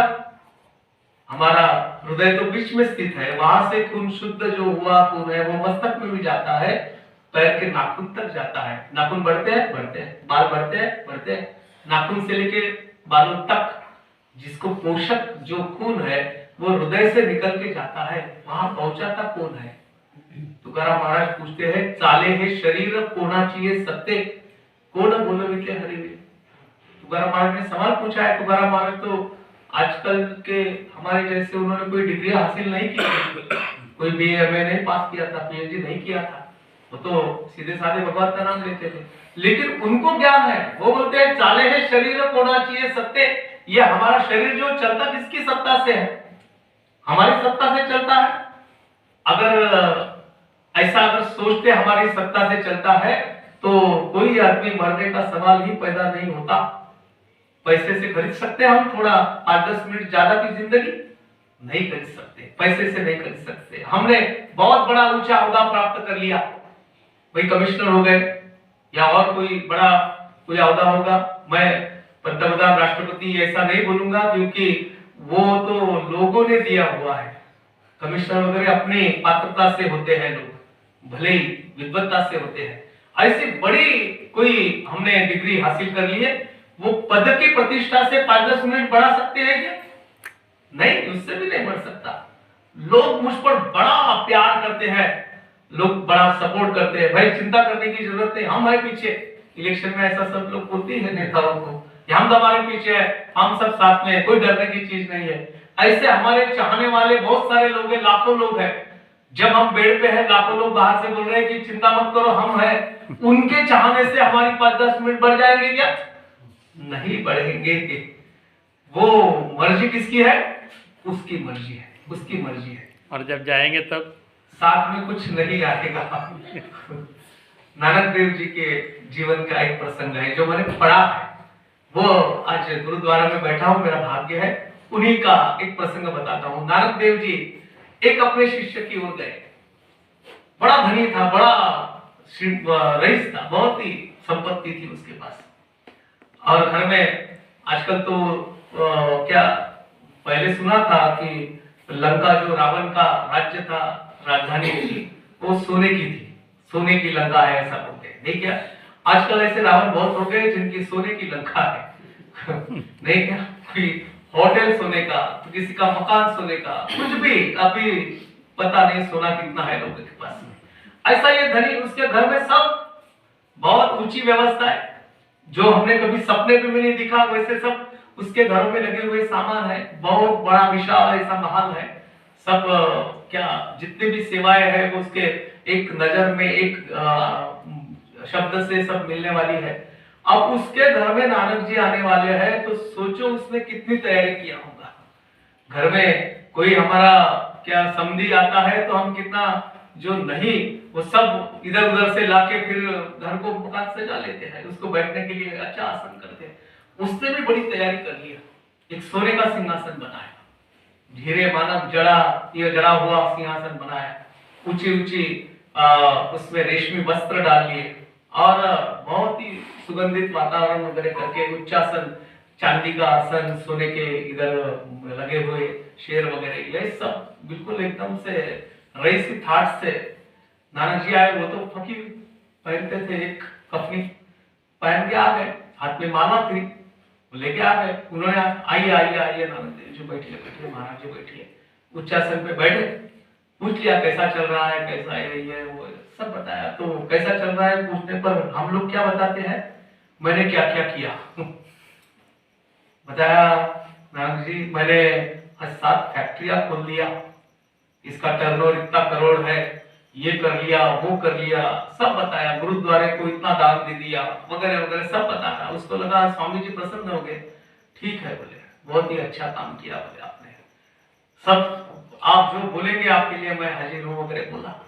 नानक जी अपने बैठे थे, थोड़ा देर हो गया, दूध वगैरह हो गया, सबका हो गया। बोले चलो आप महाराज जी आप विश्राम करो। बोले ठीक है हम लोग जाते हैं अभी। नानक देव जी बोले कि अरे सुन, थोड़ा एक काम था बोले, अब इतना सब तेरे पास है तो एक सुई धागा तो होगा ही बोले आपके पास। बोले नानक जी सुई सोने की भी दे सकता हूँ, अभी लाता हूँ। तो नानक जी बोले नहीं नहीं अभी नहीं है, मेरा ये जो कफनी है जो बैग में रखी है मेरे थैली में है वो थोड़ी सी फटी हुई है, और जैसे अभी गांव गांव घूमना पड़ता है, तुम जैसे लोगों से बात बात करना पड़ता है तो समय नहीं मिलता, वो मेरी कफनी में सिल लूं। अब मैंने ऐसा सोचा कि अब कुछ दिनों बाद में मेरा स्वर्गवास होने वाला है, मैं अभी ये दुनिया छोड़ के जाने वाला हूँ, तो वैसा सोचा कि वहां जाके ये काम मैं कर लूंगा। तो वो बोले कि वहां तो काम होता नहीं है। बोले तुझे क्या करना है, तू सुई इतना मुझे, तो बोले कब देना है, मेरे बाद में तू भी आने वाला है, बोले 2 दिन बाद में तेरा भी स्वर्गवास होने वाला है। तो ऐसा कर कि साथ में वो सुई धागा लेके आना, वहां बैठ के फुर्सत से अपने, मुझे अभी तक तो मैं आपको अच्छा समझता था कि भले मानस है, बड़े विद्वान है, ज्ञानी है, लेकिन ये बात क्या कह दी आपने, भाई मृत्यु के बाद में कोई साथ जाता नहीं है। नानक जी बोले अरे सुई कितनी होती है कितनी सी है, छोटी सी है, कहीं वो कफन डालते हैं उसमें लगा के लेके आना। बोले वो भी साथ में नहीं जाता, सब यहाँ के यहाँ ही रहने वाला है, नहीं आए। बोले सुई छोटी सी, नहीं नहीं आएंगे। नानक जी बोले इतना अगर समझता है तो इतना सब ये पसारा सब दिखता है तेरा, ये काय के लिए जमा किया, काय के लिए जमा किया। धनानि भूमो पशवश्च गोष्ठे, धन जो है, धन संपत्ति जो है वो भूमि का धन है, हमारा नहीं है। कितना भी हमने जतन किए वो सब यहाँ का यहाँ रहने वाला है। ये धनानि भूमो ऐसा क्यों कहा सुभाषितकार ने, पहले लोग जो होते हैं पैसा सोना वगैरह जमीन में गाड़ के रखते थे, बैंक में थी, लॉकर्स नहीं थे, और किसी पे भरोसा करे ऐसा भरोसे वाला आदमी भी नहीं मिलता था, इसलिए जमीन में गाड़ के रखते थे। वो जमीन में गाड़े हुआ जो धन था वो वैसा ही जमीन में रहेगा, हमें जाना पड़ेगा। कुछ तीर्थयात्री गंगा नहाने गए, उसके साथ में एक उसने लोटा लेके गया था तांबे का, अब बेचारा गरीब था, तांबे का लोटा ही उसके लिए बहुत भारी था। उसने क्या किया कि गंगा नहाने जाऊंगा, ये लोटा अगर यहाँ रखूंगा तो शायद कोई लेके जाएगा, भीड़ है। उसने क्या किया कि एक गड्ढे में वो लोटा रख दिया, बालू रेत में एक गड्ढा किया नदी के किनारे, उसमें रख दिया। और कहाँ रखा ये याद आना चाहिए, इसलिए उसने एक महादेव जी की पिंडी बनाया और नहाने चला गया। निश्चिंत हो गया कि अभी वो पिंडी के नीचे हमारा लोटा है। नहा के वापस आया, उतने में हुआ क्या, ये जब नहाने गया गंगा में तब बहुत सारे तीर्थयात्री कावड़ी लोग आ गए नहाने, गंगा नहाने, और उन्होंने देखा कि अरे भाई किसी ने तुम्हें पिंडी बनाया और नहाया है, शायद यहाँ की रीत होगी कि यहाँ रेत की पिंडी बनाओ और फिर नहाओ। वो 100-200 लोगों ने अलग अलग पिंडी बना लिया और नहाने चले गए। वो वापस आके देखता है तो 100-200 पिंडी, अब मेरा लोटा कौन से पिंडी के नीचे है पता ही नहीं चलेगा। धनानि भूमो, जितना भी कमाया हुआ है वो हमें भी याद नहीं रहेगा कि छुपाया कहाँ है। पशवश्च गोष्ठे, पुराने जमाने में पशुधन घर में होने से बड़ा श्रीमंत आदमी बोलते थे कि घर में कहीं गैया होना या और सारे प्राणी जो घर में थे। पशवश्च गोष्ठे, जितने भी पशु हमने पाले हैं वो सब उसके गोठे में ही रहेंगे, हमारे साथ कोई नहीं आएगा। कांता गृहद्वारेषु, पत्नी जो हमारे सबसे प्रिय है वो कहां तक आएगी विदा करने, गृहद्वारेषु, दरवाजे तक आएगी, वहां से बाय बाय करके तुम तुम्हारे चले जाओ। जनस्मशाने, बाद में पेपर में बातमी आती है कि इनकी अंत्य यात्रा निकली, हजारों की भीड़ थी। वो हजारों की भीड़ में से कोई भी एक माई का लाल नहीं है जो साथ में जाएगा। स्मशान तक जाते हैं, मरघट तक जाते हैं, वहां से वापिस जन स्मशाने देहश्चिताया, हमारा देह जो है वो भी हमारे साथ नहीं आता, चिता पे रख दिया, जल के भस्म हो जाता है। और कर्माणि गो गच्छति जीव एकः, हमारे साथ क्या आएगा? हमारा कर्म आएगा। और कर्मानुबंधी मनुष्य लोके, वो कर्म से हम सब बंधे हैं। इस कर्म के फल से ही हमें आगे हमारी गति क्या होने वाली है ये पता चलेगा। और ये आगे की उत्तम गति जिससे प्राप्त होगी, वो उत्तम गति प्राप्त करने का एक मार्ग, एक सुलभ आसान मार्ग गीता है। गीता ने बताया है कि हमारे जीवन का सार्थक क्या है, हमारे जीवन की उत्तीर्णता क्या है। हमें अगर बहुत ही शांति सुख समाधान की अपेक्षा है तो गीता में उसका रहस्य बताया है। इसीलिए बड़े तत्वज्ञानी लोगों ने, महात्माओं ने, ज्ञानी जनों ने गीता पर भाष्य किया है, गीता पर बोले हैं। इसलिए ये मानव जन्म के उद्धार का एक छोटा सा ग्रंथ जो है, जो व्यास जी ने लिखा है, व्यास जी ने लिखा है मतलब कृष्ण ने बोला, अर्जुन को उपदेश दिया, वो लिखने का काम व्यास जी ने किया है। ये वेदों से भी श्रेष्ठ है, वेदों से भी गीता श्रेष्ठ है। हमारे ये सनातन धर्म जो है, इसके 3 ग्रंथ मुख्य है, प्रस्थानत्रयी जिसको बोलते हैं। एक है ब्रह्म सूत्र, एक है उपनिषद, अब तीसरा नाम आता है गीता का। ये प्रस्थानत्रयी है। ये ग्रंथ हमारे जीवन के उद्धारक ग्रंथ है। इन प्रस्थानत्रयियों में गीता का समावेश किया है। ऐसा बोलते हैं कि वेद जो है, वेद वाङ्मय, वो दुनिया का सबसे पहले निर्माण हुआ वाङ्मय है। और उसके पहले कोई वाङ्मय नहीं था, वेद निर्माण हुए। लेकिन वेद भी कैसे निर्माण हुए? तो ऐसा बोलते हैं, या सच बात है, भगवान के खर्राटे लेने से वेद निर्माण हुए। भगवान ने कुछ बोले नहीं है, खर्राटों से निर्माण हुए। और ये खर्राटों से निर्माण हुए जो वेद है, यानी खर्राटे आदमी कब लेता है? जब नींद में होता है तब। और नींद में कही गई बातें ये हमें याद रहती है क्या? नहीं, याद नहीं रहती। वो एक अलग अवस्था होती है, उसको स्वप्नावस्था बोलते हैं। स्वप्नावस्था में या जब खर्राटे लेते हैं तो एक सुषुप्ति नाम की अवस्था होती है, तब वो है। अब वो क्या हुआ पता नहीं चलता। भगवान ने खर्राटों से निर्माण हुए, भगवान को मालूम नहीं क्या निर्माण हुआ। जिन्होंने ये सुना उन्होंने अपनी याद से लिख के रखा, इसको बोलते श्रुति। और जिन्होंने ये श्रुतियां याद करके रखी उनको कहते हैं स्मृति। वेदों का ये पुच्छ है, वेदों का ही भाग है श्रुति और स्मृति। यानी स्वयं जो आद्यतन वाङ्मय है, सबसे पहला वाङ्मय है, भगवान के खर्राटे से निर्माण हुआ वेद, वो श्रेष्ठ है। उससे भी गीता ज्यादा श्रेष्ठ है। क्यों? वेदों से भी ज्यादा श्रेष्ठ है। क्यों? ज्ञानेश्वर महाराज ने उत्तर दिया, हा वेदांत सागरु जेया निद्रिस्ताचा गुरु तो स्वयं सर्वेश्वरु संवादला। जिस भगवान के खर्राटे से वेद निर्माण हुए, वो भगवान, वो परमात्मा, वो ईश्वर खुद बोले हैं। अब जो खुद बोलता है वो ज्यादा महत्वपूर्ण या उसके याद से आया हुआ ज्यादा श्रेष्ठ? हम सीधा बात बोलेंगे कि जो खुद बोले, वो खुद बोले हैं। यहाँ अर्जुन के साथ में उनका संवाद हुआ है, अर्जुन के साथ में उनका संवाद हुआ है, यानी उनके मुख के बोल है, ये भगवान की वाणी है। इसलिए भी ये वेदों से श्रेष्ठ है। और सुनी किसने? किसके लिए बताया? अर्जुन के लिए बताया, अर्जुन के लिए बताया। कहां बताया? रणांगन में बताया, युद्ध भूमि में बताया। वैसे देखा जाए तो इतना महान तत्वज्ञान, जो भी कोई तत्वज्ञान की ज्ञान की बातें करना रही तो जरा एकांतवास में करना चाहिए, शांति पूर्ण वातावरण में करना चाहिए। भले बाजार में जाके कोई हिसाब किताब करते हैं क्या? नहीं, चलो अलग बैठते हैं, बोलते थोड़ा हिसाब किताब करना है। क्यों? बाजार में क्यों नहीं करेंगे? नहीं, बहुत सारी भीड़ होती है, बहुत सारी बातें लोग करते हैं, हमारा ध्यान नहीं लगेगा।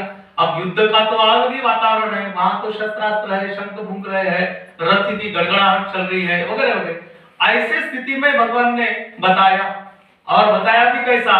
आज देखिए मैं कुछ बता रहा हूं या बोल रहा हूं, आप लोग मेरे सामने हैं, आप साथ इधर बैठे हो और मैं दीवार की तरफ मुंह करके बैठा हूं, चलेगा क्या? संवाद होगा क्या? नहीं। ये संवाद वैसे हुआ, श्री कृष्ण तो सारथी है, रथ चला रहे हैं, ड्राइवर है, ड्राइवर सामने बैठा है, पब्लिक पीछे, बराबर? अर्जुन रथी है, वो पीछे बैठा है, भगवान सामने से बोल रहे हैं, अर्जुन सुन रहा है। ऐसी स्थिति में ये संवाद हुआ है। फिर भी अर्जुन जैसा श्रोता, श्रेष्ठ श्रोता बोला गया, उसके जैसा श्रोता नहीं है, क्योंकि वो उसने जो सुना उसका परिपालन उसके जीवन में हो गया। इसलिए गीता ये वेदों से भी श्रेष्ठ है। सुनाई किसको? अर्जुन को सुनाए, लेकिन सुनने वाले और भी थे। और कौन थे? ये महाभारत के युद्ध का जो प्रसंग है, इसका वर्णन करने के लिए धृतराष्ट्र जो दुर्योधन के पिता है, 100 कौरवों के पिता है, उन्होंने उनके पुत्रों की वार्ता क्या है ये उनको मिनट मिनट की बातें होना चाहिए था, मिनट मिनट की खबर होना चाहिए था। इसलिए उन्होंने उनका जो मंत्री था, प्रधान था, उसका नाम था संजय, उसको नियुक्त किया था। उसको एक दिव्य दृष्टि थी, वो यहाँ बैठ के देख सकता था। इसमें भी आश्चर्य होने की कोई बात नहीं है। मैच चलती है इंग्लैंड में, हमें दिखती है घर में, दिखती है, देखते हैं कैसे दिखती है? माइक्रो क्या माइक्रोवेव, उसका माइक्रो तरंग होते हैं, उसके द्वारा, ध्वनि लहरी के द्वारा हमको चित्र भी दिखता है। मैच भले कहीं हो, आज बैठे बैठे वीडियो कॉल से हम अमेरिका में हमारे बच्चे वगैरह उनसे बात कर लेते हैं, उनका घर पूरा हम यहाँ बैठ के देख सकते हैं। अमेरिका कभी गए नहीं, लेकिन कैलिफोर्निया में उनका घर कैसा है, बेडरूम कहाँ है, किचन नोटा कैसा है, हमें सब मालूम रहता है, हम यहाँ बैठ के वर्णन कर सकते हैं। वैसे संजय देख सकता था। संजय की नियुक्ति उसके लिए थी कि वो धृतराष्ट्र को बताए। अब वो जो युद्ध का वर्णन बता रहा था, श्री कृष्ण अर्जुन से क्या बोल रहे, वो भी उसने सुन लिया, और साथ साथ ये श्री कृष्ण क्या बोले वो भी धृतराष्ट्र को बताता है। यानी ये दोनों भी गीता में है। धृतराष्ट्र में संजय है, श्री कृष्ण अर्जुन है, और कौन है? शंकर और पार्वती भी है। ये शंकर पार्वती ऐसे भगवान है कि वो हमेशा साथ रहते हैं। कभी ऐसा सुना है हम शंकर जी अकेले कहीं निकल गए या पार्वती जी अकेले? नहीं, साथ में ही आते हैं। और बड़े चिकित्सक हैं, बड़े ज्ञानी हैं। एक मियां बीवी कैसे हो, तो शंकर पार्वती जैसे हो। पार्वती बार बार पूछते रहती है और भगवान शंकर उसके हर सवाल का जवाब देते हैं। नहीं अभी नहीं, बाद में बताऊंगा, फुर्सत नहीं है। तो कैसा? अभी ऐसा कभी भी नहीं बोले। वो पार्वती जी पूछती है कि आप बार बार बोलते हो गीता गीता, ये गीता है क्या? शंकर जी ने बड़ा सुंदर उत्तर दिया है, ये गीता तत्व भणिजे देवी जैसे का स्वरूप तुझे, तैसे नित्य नूतन देखीजे गीता तत्व। पति हो तो ऐसा, बीवी की तारीफ ही तारीफ करता है। वो बोलते हैं शंकर जी कि देवी ये गीता तत्व कैसा है कि आपके स्वरूप के जैसा है, वो हर बार नया है, हर बार नूतन है, अप्रतिम है, लावण्यमयी है। वैसे गीता सदा नूतन है, नवीन है, नए नए तत्व बताती है। ऐसा ये गीता का आपके जैसा स्वरूप है। पार्वती जी को पढ़ गया, गीता की थोड़ी उसको भी पढ़ गई। ये गीता के श्रोता है, लेकिन इनमें से अपने आयु का भला करने वाला एक ही श्रोता हुआ, वो अर्जुन। बाकी धृतराष्ट्र उसको उसका कोई भी फायदा नहीं हुआ। इसका वर्णन करते हुए बताया गया, भाष्यकारों ने बताया कि जैसे नदी में क्या वो भैंसे बैठते हैं और भैंस की आदत होती है वो पानी में जाके बैठते हैं, और ऐसे बैठते हैं कि उठने का नाम नहीं लेते। कभी कभी जब वर्षा शुरू होती है तो नदी में एकदम से पानी आ जाता है, बाढ़ जैसा एकदम से पहला आ गया, वो पानी आता है, भैंसे बैठे ही है, उनको कोई फिक्र नहीं, आ गया पानी, आता है, बह के चला जाता है। इसका समय जब होता है तो उठ के खड़ा होता है, बाहर आके निकल आता है, सब पानी बदन का गिर जाता है। वो शास्त्रकारों ने वर्णन किया कि धृतराष्ट्र ने सुना, लेकिन उसका सुनना कैसा था? जैसे बाढ़ में बैठा हुआ भैंसा, वो बाहर निकला, पानी का एक बूंद भी उसके शरीर पे नहीं चिपका, गीता का एक शब्द भी उसने नहीं माना, उसको उसका अर्थ कोई समझा नहीं। धृतराष्ट्र वैसा ही गया। संजय खुद को भाग्यवान समझता है। संजय बोलता है कि इनकी वजह से, धृतराष्ट्र महाराज की वजह से, इनको बताने की वजह से इनको युद्ध का वर्णन बताना है। उसकी वजह से मुझे श्री कृष्ण जी ने जो बोले वो मुझे सुनने में आए और मैं कृतार्थ हो गया, संजय का जीवन उत्तीर्ण हो गया। अब जाके धृतराष्ट्र प्रश्न क्या पूछते हैं संजय को, संजय एक बात बता, ये सब तू बता रहा है, फालतू बातें मत बता कि मेरे पुत्र क्या कर रहे हैं वो बता, और ये बात बता कि कौन विजयी होगा, इसमें विजय किसकी होगी। दुर्योधन के पास तो बड़े बड़े सेनारथी है, नहीं क्या, विश्व द्रोण कथा जय जला गांधार नीलोत्पला शल्यग्राहवती कृपेण वहनी कर्णेन वेलांकुला अश्वत्थाम विकर्ण घोर मकरा दुर्योधनावर्तिनी सोत्तीर्णा कुरु पांडवैरणंदी कैवर्तक केशवा। वो बड़े बड़े वीर हैं, बड़े बड़े योद्धाएं हैं। स्वाभाविक राजा की स्तुति करने वाले लोग आसपास होते हैं, आप करते वही बराबर, हाँ सर यस सर बोलने वाले होते। लेकिन संजय एक था, संजय को पूछा धृतराष्ट्र ने कि भाई विजय किसकी होगी, अपेक्षित उत्तर क्या था धृतराष्ट्र को, वो बोलेगा कि दुर्योधन के पास बड़े बड़े वीर है, रथ सामग्री है, हाथी है, उसकी विजय होगी, महाराज को भी अच्छा लगेगा। इसलिए जब प्रश्न पूछा धृतराष्ट्र ने, संजय ने बड़ा समझदारी का उत्तर दिया। संजय क्या बोलता है कि महाराज एक बात तो तय है। धृतराष्ट्र ने बड़े ध्यान से पूछा क्या तय है, जिसकी आयु है वो जीतेगा, जिसकी आयु है वो जिंदा रहे। आयुष्य देते जिन्हें असने कीगा, जिसका समय आ गया वो मरने वाला है और जिसकी आयु है वो बचने वाला है। ये बड़ा डिप्लोमेटिक उत्तर दिया था उसने। ये ऐसे उत्तर देने की सूझ उसको क्यों आई, भगवान का उसने सुना था और अमल में भी लाया था। तात्पर्य क्या, गीता का श्रवण करना चाहिए, गीता का पठन करना चाहिए, गीता समझना चाहिए। कैसे, संजय के भांति सुनना चाहिए, अर्जुन के भांति सुनना चाहिए। इसलिए ज्ञानेश्वर महाराज बोलते हैं, अहो अर्जुनाची ये पाती जे परिसनेया योग्य होती तेया अवदान देयावे संति हे विनवनी माझी। बोलते हैं कि ऐसे अर्जुन के समान अगर श्रोता हम बन गए, अर्जुन के समान अगर ज्ञानी बन गए तो सही मायने में गीता का अर्थ हमें पता चलेगा। ऐसी ये 18 अध्याय वाली गीता, आखिरी में गीता का श्लोक जो आता है वो श्लोक बता के गीता पर बोलना मैं विराम करूंगा और रामायण का एक प्रसंग बता के आज के विवचन की समाप्ति करूंगा। आखिरी का श्लोक है, यत्र योगेश्वर कृष्णो यत्र पार्थो धनुर्धरः तत्र श्री विजयो भूतिर ध्रुवा नीतिर मतिर ममः। शुरुआत का जो श्लोक है धृतराष्ट्र ने बताया है। धृतराष्ट्र बोलता है, धर्म क्षेत्रे कुरुक्षेत्रे किमक कुर्वत संजय मामकास पांडवाश्चैव चैव किमक कुर्वत संजय। पूछा धृतराष्ट्र ने कि ये धर्म क्षेत्र जो है, युद्ध क्षेत्र जो है, इसमें मेरे और पंडु के पुत्र एकत्रित हुए हैं, इनका वर्तमान तू मुझे बता। ये प्रश्न गीता का पहला श्लोक है और आखिरी का जो श्लोक है वो संजय का है, जो धृतराष्ट्र को बता रहा था। वो क्या बोलता है, यत्र योगेश्वर कृष्णो यत्र पार्थो धनुर्धरः तत्र श्री विजयो भूतिर ध्रुवा नीतिर मतिर मम। दोनों का अन्वय समझ लो, बड़ा सुंदर है। वो पूछते हैं धर्म क्षेत्र में, युद्ध क्षेत्र में क्या चल रहा है, और इसका जवाब है संजय का, यत्र योगेश्वर कृष्णो, जहां पर योगेश्वर भगवान श्री कृष्ण है और धनुर्धर पार्थ है, वहीं तत्र श्री, वहां श्री है, श्रीमंती है, ऐश्वर्य है। विजयो भूतिर, विजय है, भूति है, सौख्य है, ध्रुवा नीतिर मतिर मम, वहां सब शांति है, सौख्य है, विजय है, श्री है, सभी वहां है जहां भगवान श्री कृष्ण है। इसलिए हमें प्रार्थना करना चाहिए कि हे भगवान तुम सदा हमारे साथ रहो, सदा हमारे साथ रहो। और वो साथ रहने के लिए हम उसके साथ में है क्या, ये पहली बार सोचना चाहिए। हम मंदिर जाते हैं, हम गुरुद्वारे जाते हैं, हम और कहीं जाते हैं, संतों के सामने जाके माथा टेकते हैं, हमारा कोशिश ये रहती है कि भगवान को हम देखें।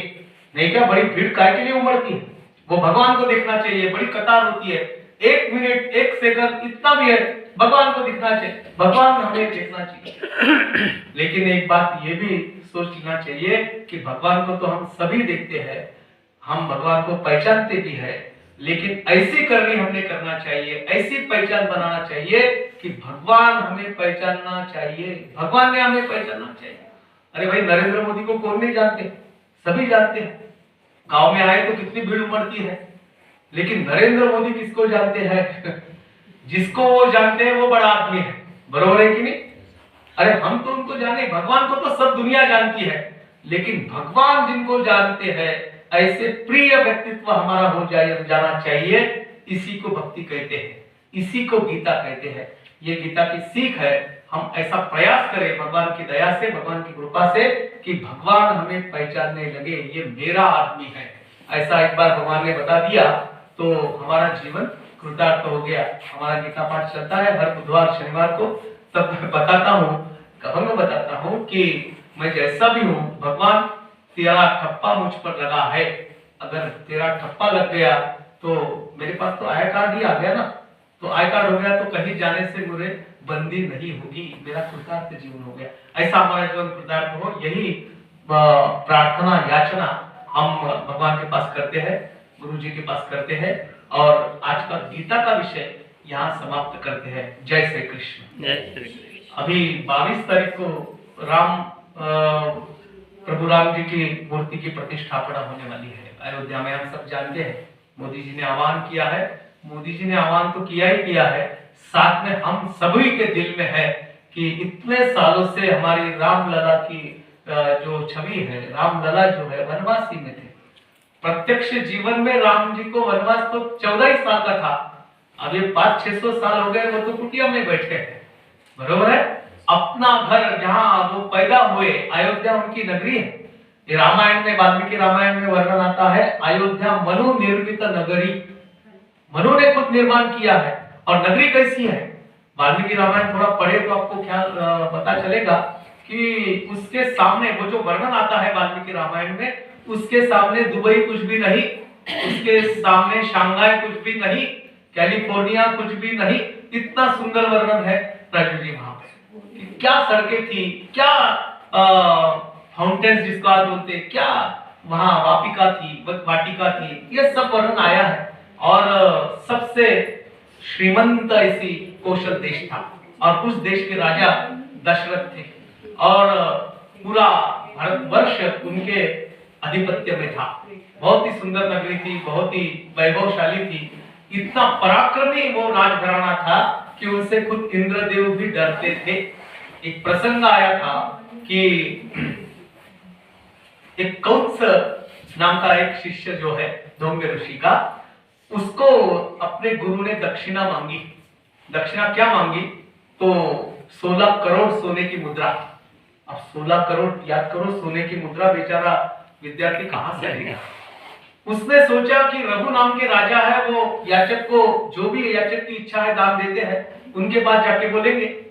वो गया तो उन्होंने एक सत्राजित नाम का यज्ञ किया था, और वो यज्ञ का विधान ऐसा रहता है कि जितने भी संपत्ति है, निजी संपत्ति, वो सब दान करने की।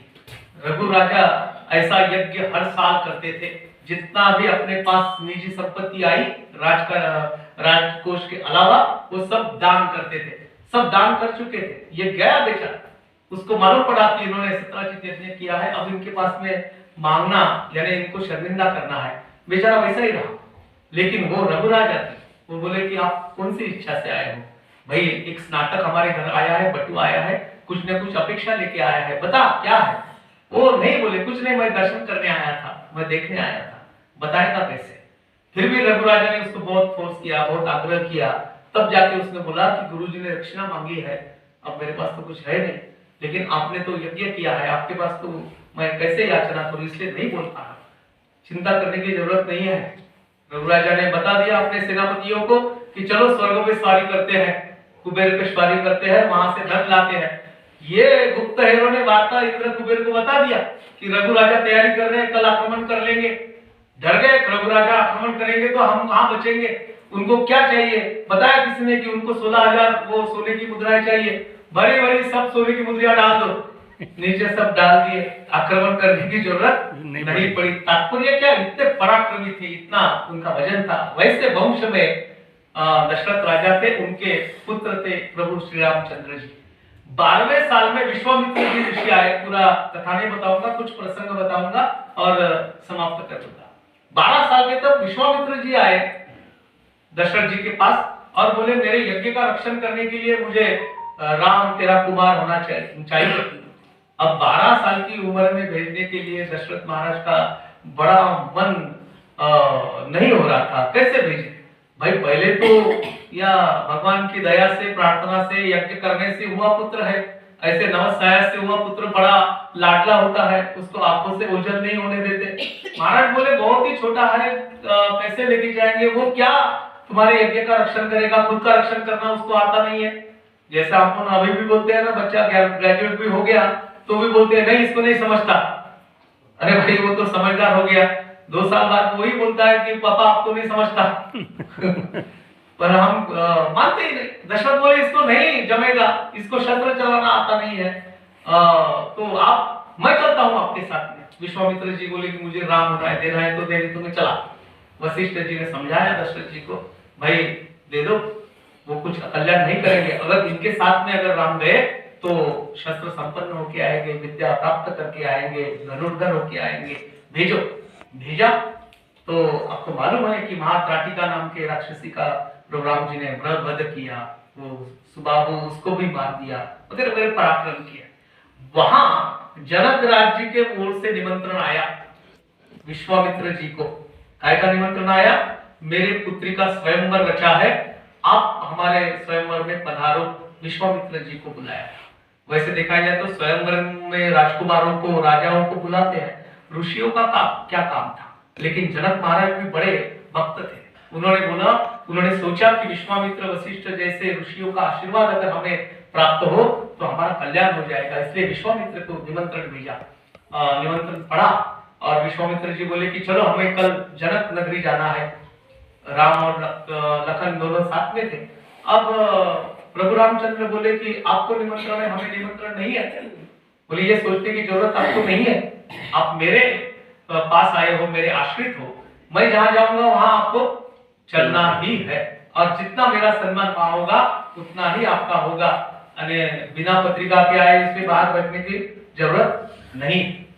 तो राम जी गए। जाते जाते जाते शाम हो गई। इनकी रहने की व्यवस्था एक सुंदर से महल में की थी और उसके बाजू में राज वाटिका यानी राज उद्यान था। और दोनों राम लक्ष्मण विश्वामित्र जी रुके। सवेरे राम लक्ष्मण चलो जनक नगरी कैसी है देख के आएंगे, नए शहर में गए तो शहर भी देख लेते, थोड़ा टहलते हैं। तो वो दोनों निकले सैर करने सवेरे सवेरे, और सैर करते करते वो बाजू में जो उद्यान था, वन था, उसमें गए। बहुत ही सुंदर राज उद्यान है, उसको क्या देखना है। राष्ट्रपति भवन के पीछे में एक मुगल गार्डन नाम का गार्डन है, सुने होंगे आपने। फरवरी महीने में यानी अगले महीने में सबके लिए खुला होगा। और ऐसा बोलते हैं कि वहां दुनिया की सभी प्रजातियां फूलों की है और बड़ा प्रशस्त है। कितने एकड़ में है? 10 एकड़ में है। वो राष्ट्रपति का है भाई। तो ऐसा वो राज का उद्यान था, वहां तरह तरह के फल फूलों के वृक्ष थे। घूम रहे दोनों ये तपस्वी है। विश्वामित्र जी के यहाँ बड़े शास्त्रास्त्र का अध्ययन भी किया है, कमनीय देह है, घूम रहे हैं। वही उद्यान में सीता अपने सहेलियों के साथ में फूल चुनने आई है। वहां एक उनके कुल देवता का मंदिर है, कुल देवी का मंदिर है, उसकी पूजा करने के लिए वही स्वयंवर के पहले देवी जी का आशीर्वाद देने के लिए, फूल चढ़ाने के लिए ताजे फूल तोड़ने आ गई। सहेलियां साथ में, उनकी ठट्टा विनोद चल रही है, बातें चल रही है। अब तेरा स्वयंवर होगा, तेरा वर कैसा होगा, कैसे दिखने में होगा, आप सहेलियां आपसी बातें कर रही है। घूमते घूमते घूमते एक सहेली को ये 2 राजकुमार दिखे जो तापसी वेश में थे, तापसी वेश में थे, राम और लक्ष्मण।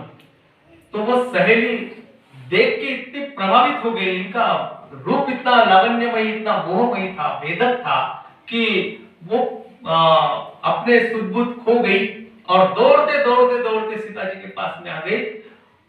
बोलना नहीं हो रहा था कि सीता को बोल रहे थे, हे जानकी, मैंने 2 युवक देखे, 2 योग देखे, 2 योग देखे, वैसा वर तुझे होना चाहिए। और दिखने में कैसे थे? क्या वर्णन करूं, मेरे पास शब्द नहीं है। बोल रही क्या, कैसे बताऊं, लेकिन मैं नहीं बता सकती। क्यों नहीं बता सकती? गोस्वामी तुलसीदास जी ने उसका वर्णन किया है, बड़ा सुंदर है। गिरा अनयन नयन बिनु बानी, जिससे वर्णन करना है गिरा, यानी मेरी जीवा, गिरा अनयन, वो जीवा से मैं वर्णन करूंगी तो उसने देखा नहीं है, क्योंकि जीवा को नेत्र नहीं है। गिरा अनयन, नयन बिनु बानी, जिन आंखों ने देखा है उन आंखों को बोलने की शक्ति नहीं है, इसलिए मैं जो भी बताऊंगी बता नहीं पाती हूँ। बहुत सुंदर गोस्वामी तुलसीदास जी रचना है। तात्पर्य क्या है, राम जी का स्वरूप इतना अद्भुत था। मना आठवी रूप या राघवाची, रामदास स्वामी बोलते हैं कि उनका रूप कैसा था, लावण्यमय था, सुंदर था, अप्रतिम था, और जब भी उनके ऊपर दृष्टि जाए तो दृष्टि वहां से नहीं हटती थी। हमारे तुकाराम महाराज वर्णन करते हैं, तुझ पाहता सामोरी दृष्टि न फिरे बाधारी, एक बार उनकी तरफ देख लिया वो उनका हो गया, राम को देखा राम का ही हो गया। ये उनका स्वरूप था। एक बाह्य स्वरूप का ये वर्णन है। आंतरिक स्वभाव राम का कैसा था उसका भी एक प्रसंग बताता हूं और यहाँ रुकेंगे। चित्रकूट का प्रसंग है, बताया था कल मैंने, उसका दूसरा भाग आज बताऊंगा, वो नहीं बताऊंगा। चित्रकूट में राम पहुंचे, राम लक्ष्मण, और चित्रकूट में उनकी बस्ती है।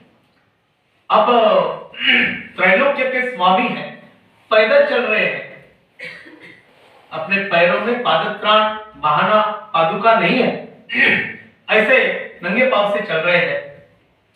तो गीता में वर्णन आया है कि पंचभूतों के स्वामी है, पंचभूतों के स्वामी, उनकी आज्ञा से पंचभूत चलते हैं। तो ये पृथ्वी धरा, इसको ऐसा लगा कि मेरा स्वामी ऐसे पैदल चल रहा है, कांटे या कंटक उनके पांव में जाते हैं, कहीं ठेस वगैरह लगती है, मैंने इनकी सेवा करना चाहिए, मैंने इनकी कुछ तो भी सेवा करना चाहिए। तो खुद वो धरा, वो पृथ्वी प्रकट हो गई, प्रकट हो गई, राम जी के सामने आके खड़ा हो गई और बोले, प्रभु मैं आपकी क्या सेवा करूं, प्रभु मैं आपकी क्या सेवा करूं, मुझे अच्छा नहीं लग रहा है, आपकी सेवा तो करना मेरा धर्म है, आपकी क्या सेवा करूं। तो राम जी ने क्या कहा, उनका अंतर स्वभाव क्या है वो जरा देखने लायक है। राम जी ने कहा कि मेरी सेवा ही अगर तुझे करना है तो एक काम कर, अयोध्या से चित्रकूट तक आने वाला जो मार्ग है वो निष्कंटक कर दे, एकदम मुलायम कर दे, एकदम राजमार्ग बना दे, तार रोड बना दे, इतना मुलायम कर दे। वो आश्चर्य में पड़ गई, बोले प्रभु आप तो अयोध्या से चल के आए, अब अयोध्या का मार्ग बनाऊं या चित्रकूट के आगे का बनाऊं। राम जी बोले नहीं, अयोध्या से चित्रकूट का मार्ग तू प्रशस्त बना। बोले वो किस लिए। राम बोले कुछ देर बाद में मेरा भाई भरत आने वाला है, वो आने वाला है, मुझे तो चलो ठेस लग गई, कांटे लग गए, लेकिन उसको कुछ नहीं लगना चाहिए, इसके लिए उसका मार्ग प्रशस्त होना चाहिए, वैसी व्यवस्था तू कर दे। इसमें राम जी का आंतरिक चरित्र दिखता है।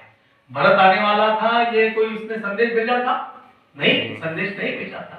अंतर जानने वाले हैं, न सांगता तुम्हा कड़ो येते अंतर, तुकाराम महाराज जी बोलते हैं। हमारे मन की जो भी धारणाएं हैं, वासनाएं हैं, कामनाएं हैं, इच्छा है, अगर प्रभु का वरद हस्त हमारे सर पे आ गया तो उनको बिना बताए हमारे सब काम हो जाते हैं।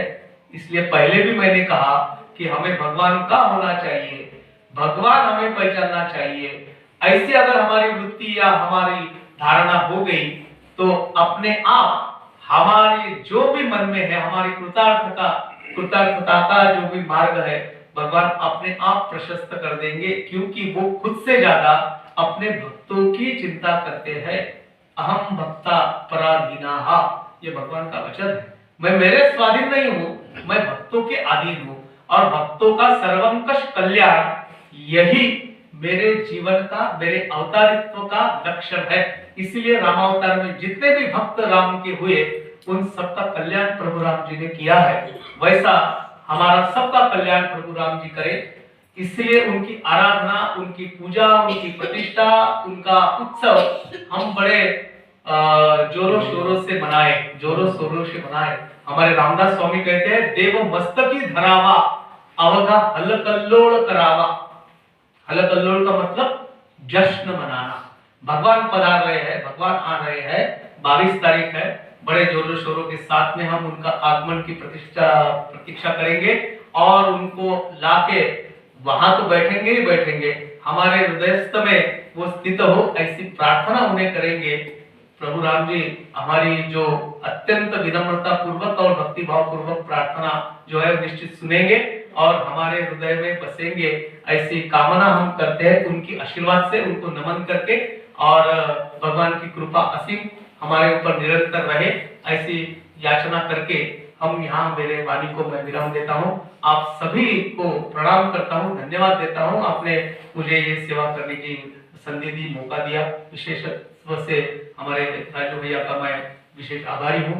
आप सबके आभार व्यक्त करके कंद साहिब को प्रणाम करके, गोविंद सिंह जी उनकी कल जयंती है, वो भी एक बड़ा उत्सव याद आया तो कल आपको आना है। और एक याद आया तो बता देता हूँ कि उनको ये कहा गया था औरंगजेब ने कि भाई नहीं आप सर झुका। उनका उतना ही एक शेर मुझे बड़ा प्रभावी, मैंने बचपन में सुना था।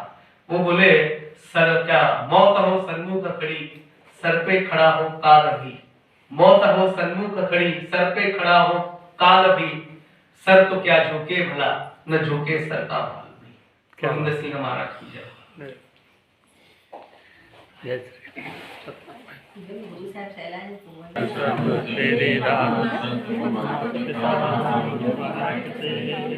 तुम्हारी फेरे पावन सुखा कोई न जाने तुम्हारा संग संगरी करे समुद्र धारी तुम से हो बाबा तुम्हारी गाते में ते तुम ही नानक उदास वाहिगुरु तुम्हारी गाते में ते तुम ही नानक उदास सदा और पांच की 10 पौड़ी तक गुणां की न्याय फेरंग तम भाग धामता सुसान गुरु अर्जन हरगोविंद सबरी श्री राय श्री कृष्ण ध्यान की सच्चे शब्द गुजाय गुरु तेग बहादुर समरिये गणना में ध्यान न्याय धन दसान गोविंद सिंह सोड़ी सुल्तान कर्म सुना सन सब थाई हुए सहाय दिगड़ ग्रहदास भोलनास आप सारे करें आप अपने नास जैसे देवे नानक कड़ाकी दिया सदा दसी पांचों पांचे जन जोत कर लिखे जहाज श्री गुरु ग्रंथ साहब जी के दर्शन दीदार का ध्यान रखे बोलो जी बाबे लक्ष्मीचंद बाबे से जी के कर्मों का ध्यान रखे बोलो जी श्री राम सुखदाम से कृष्ण भगवान जी के कर्मों का ध्यान रखे बोलो जी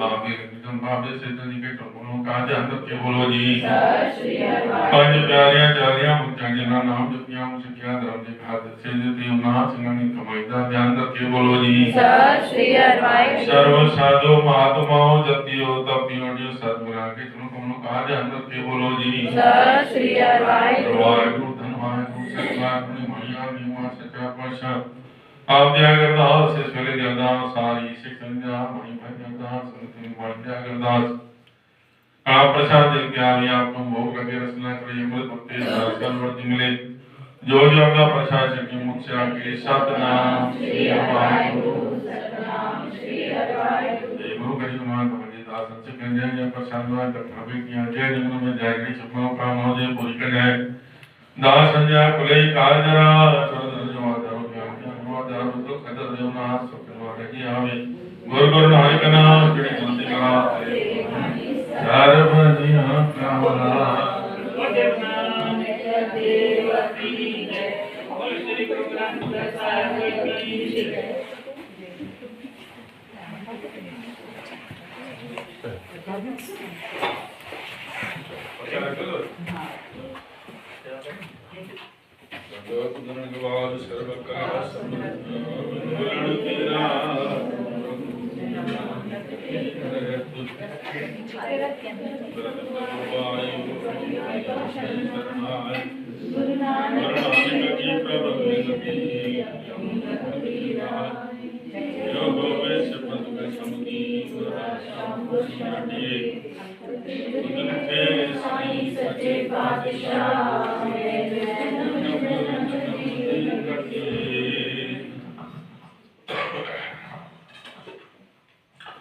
आशा श्री कबीर जीव के दुपद एकम शरण प्रसाद हीरे हीरा वेद मन पावा मन सहजया समाई सगल जोत इन हीरे बेदी सतगुरु बचन में पाई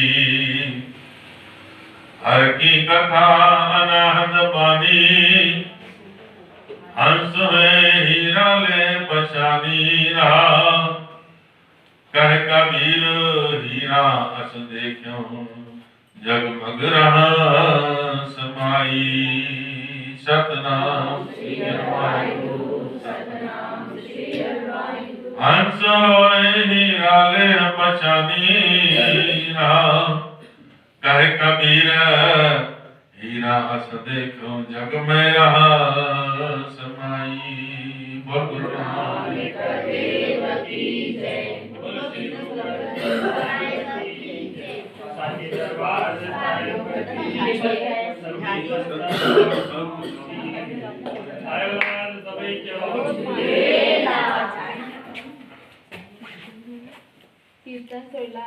गौड़ी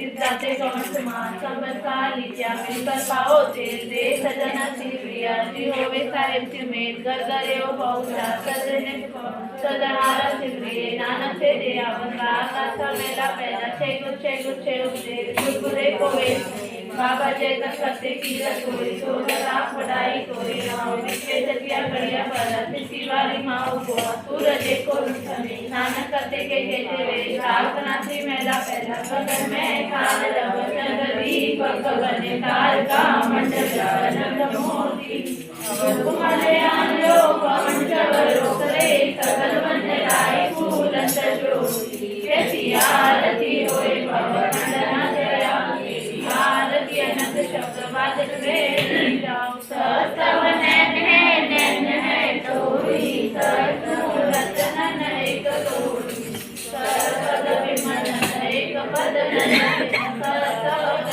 चलत मोही सब में ज्योत है सोई ज्योत से चानन सब में चानन तुलसा की ज्योत प्रगट होई ज्योतिष भाव सुआरती हरि चरण कमल मकरंद लोभित मन आनंदिन मोया प्यासा कृपा जल दे नानक सारंग को कोई जाते तेरे नाई वासा रावणी पूर्वी मेला चौथा काम क्रोध नगर को भरिया में साधु मंडल घटा है बुरा लिखन लिखे कृपाया मन हरि मंडल घटा है और साधु अंजलि को घटा है कर्ण बहुत सुन घटा है राव साकत सर्व साधन चढ़े दिन अंतर हो में कंडा है शिव जी चले छुपे छुपावे जब काल शरीर से डंडा हर हर नाम समाने दुख जन्म मरण को खंडा है अविनाशी पुरख पाया परमेश्वर वो सो खंड प्रकटा है हम गरीब मसीन प्रभ देवे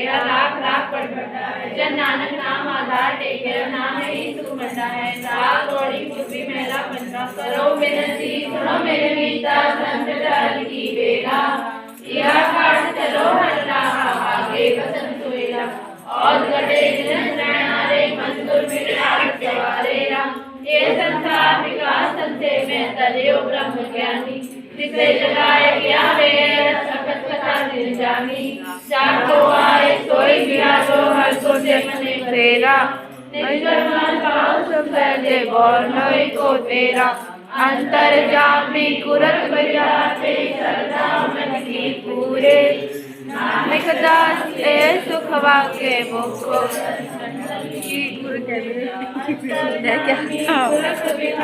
श्रद्धा मन की पूरे नानक दास के मुखो मत कर नानक देव की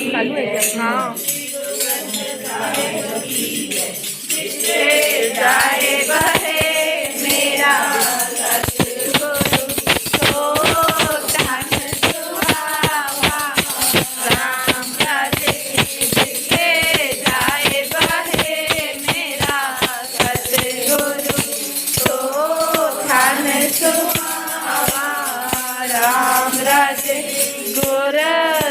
तो थान वाले ले गुरमुख लावा गुरमुख लावा गुर सिखी तो थान वाले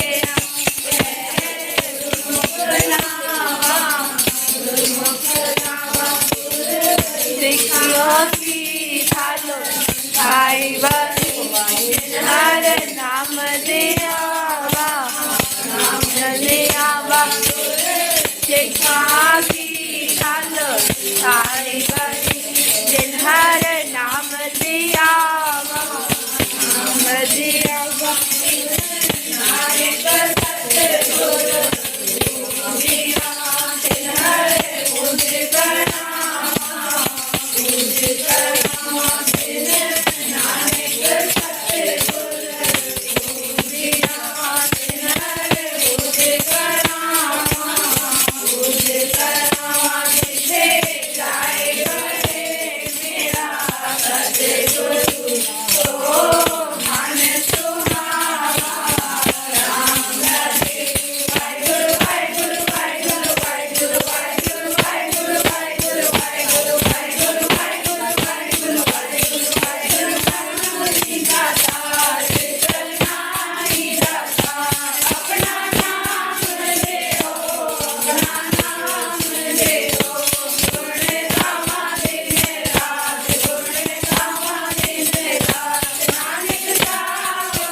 श्री गुरु ग्रंथ साहिब जी के दर्शन दीदार का ध्यान रखें। गुरु जी श्री वाहिगुरु साधु महात्मा जति साधु नाम तनु का ध्यान रखें। गुरु जी श्री वाहिगुरु वाहिगुरु धन वाहिगुरु सतवाहिगुरु माई सतन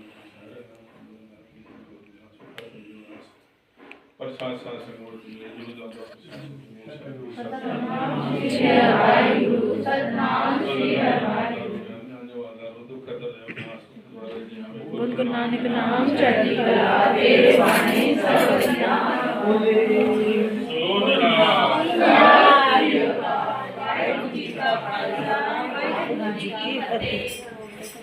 सतनाम सतनाम सतनाम जी श्री वाहिगुरु वाहिगुरु वाहिगुरु जी जपो सतनाम सतनाम सतनाम जी श्री वाहिगुरु वाहिगुरु वाहिगुरु जी बाबा तेरो नाम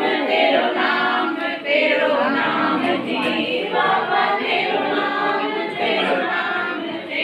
नाम जी मानित नेत जप्या बाबा तेरो नाम जी मानित नेत जप्या बाबा तेरो नाम जी जप्यो सतनाम सतनाम सतनाम जी श्री वाहिगुरु वाहिगुरु वाहिगुरु जी गुरु नानक सारा जग तारिया बने बाबा नानक सारा जग तारिया गुरु नानक सारा जग तारिया बने बाबा नानक सारा जग तारिया सारा जग तारिया सारा जग तारिया सारा जग तारिया धन्य गुरु नानक सारा जग तारिया धन्य बाबा नानक सारा जग तारिया श्री हरे कृष्ण दिया श्री हरे कृष्ण दिया जिससे सब दुख जाए जिससे सब दुख जाए गुरु तेग बहादुर सिमरिए गुरु तेग बहादुर सिमरिए करना नित आवे जाई सब थाई होए सहाय करना नित आवे जाई सब थाई होए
देव की जय।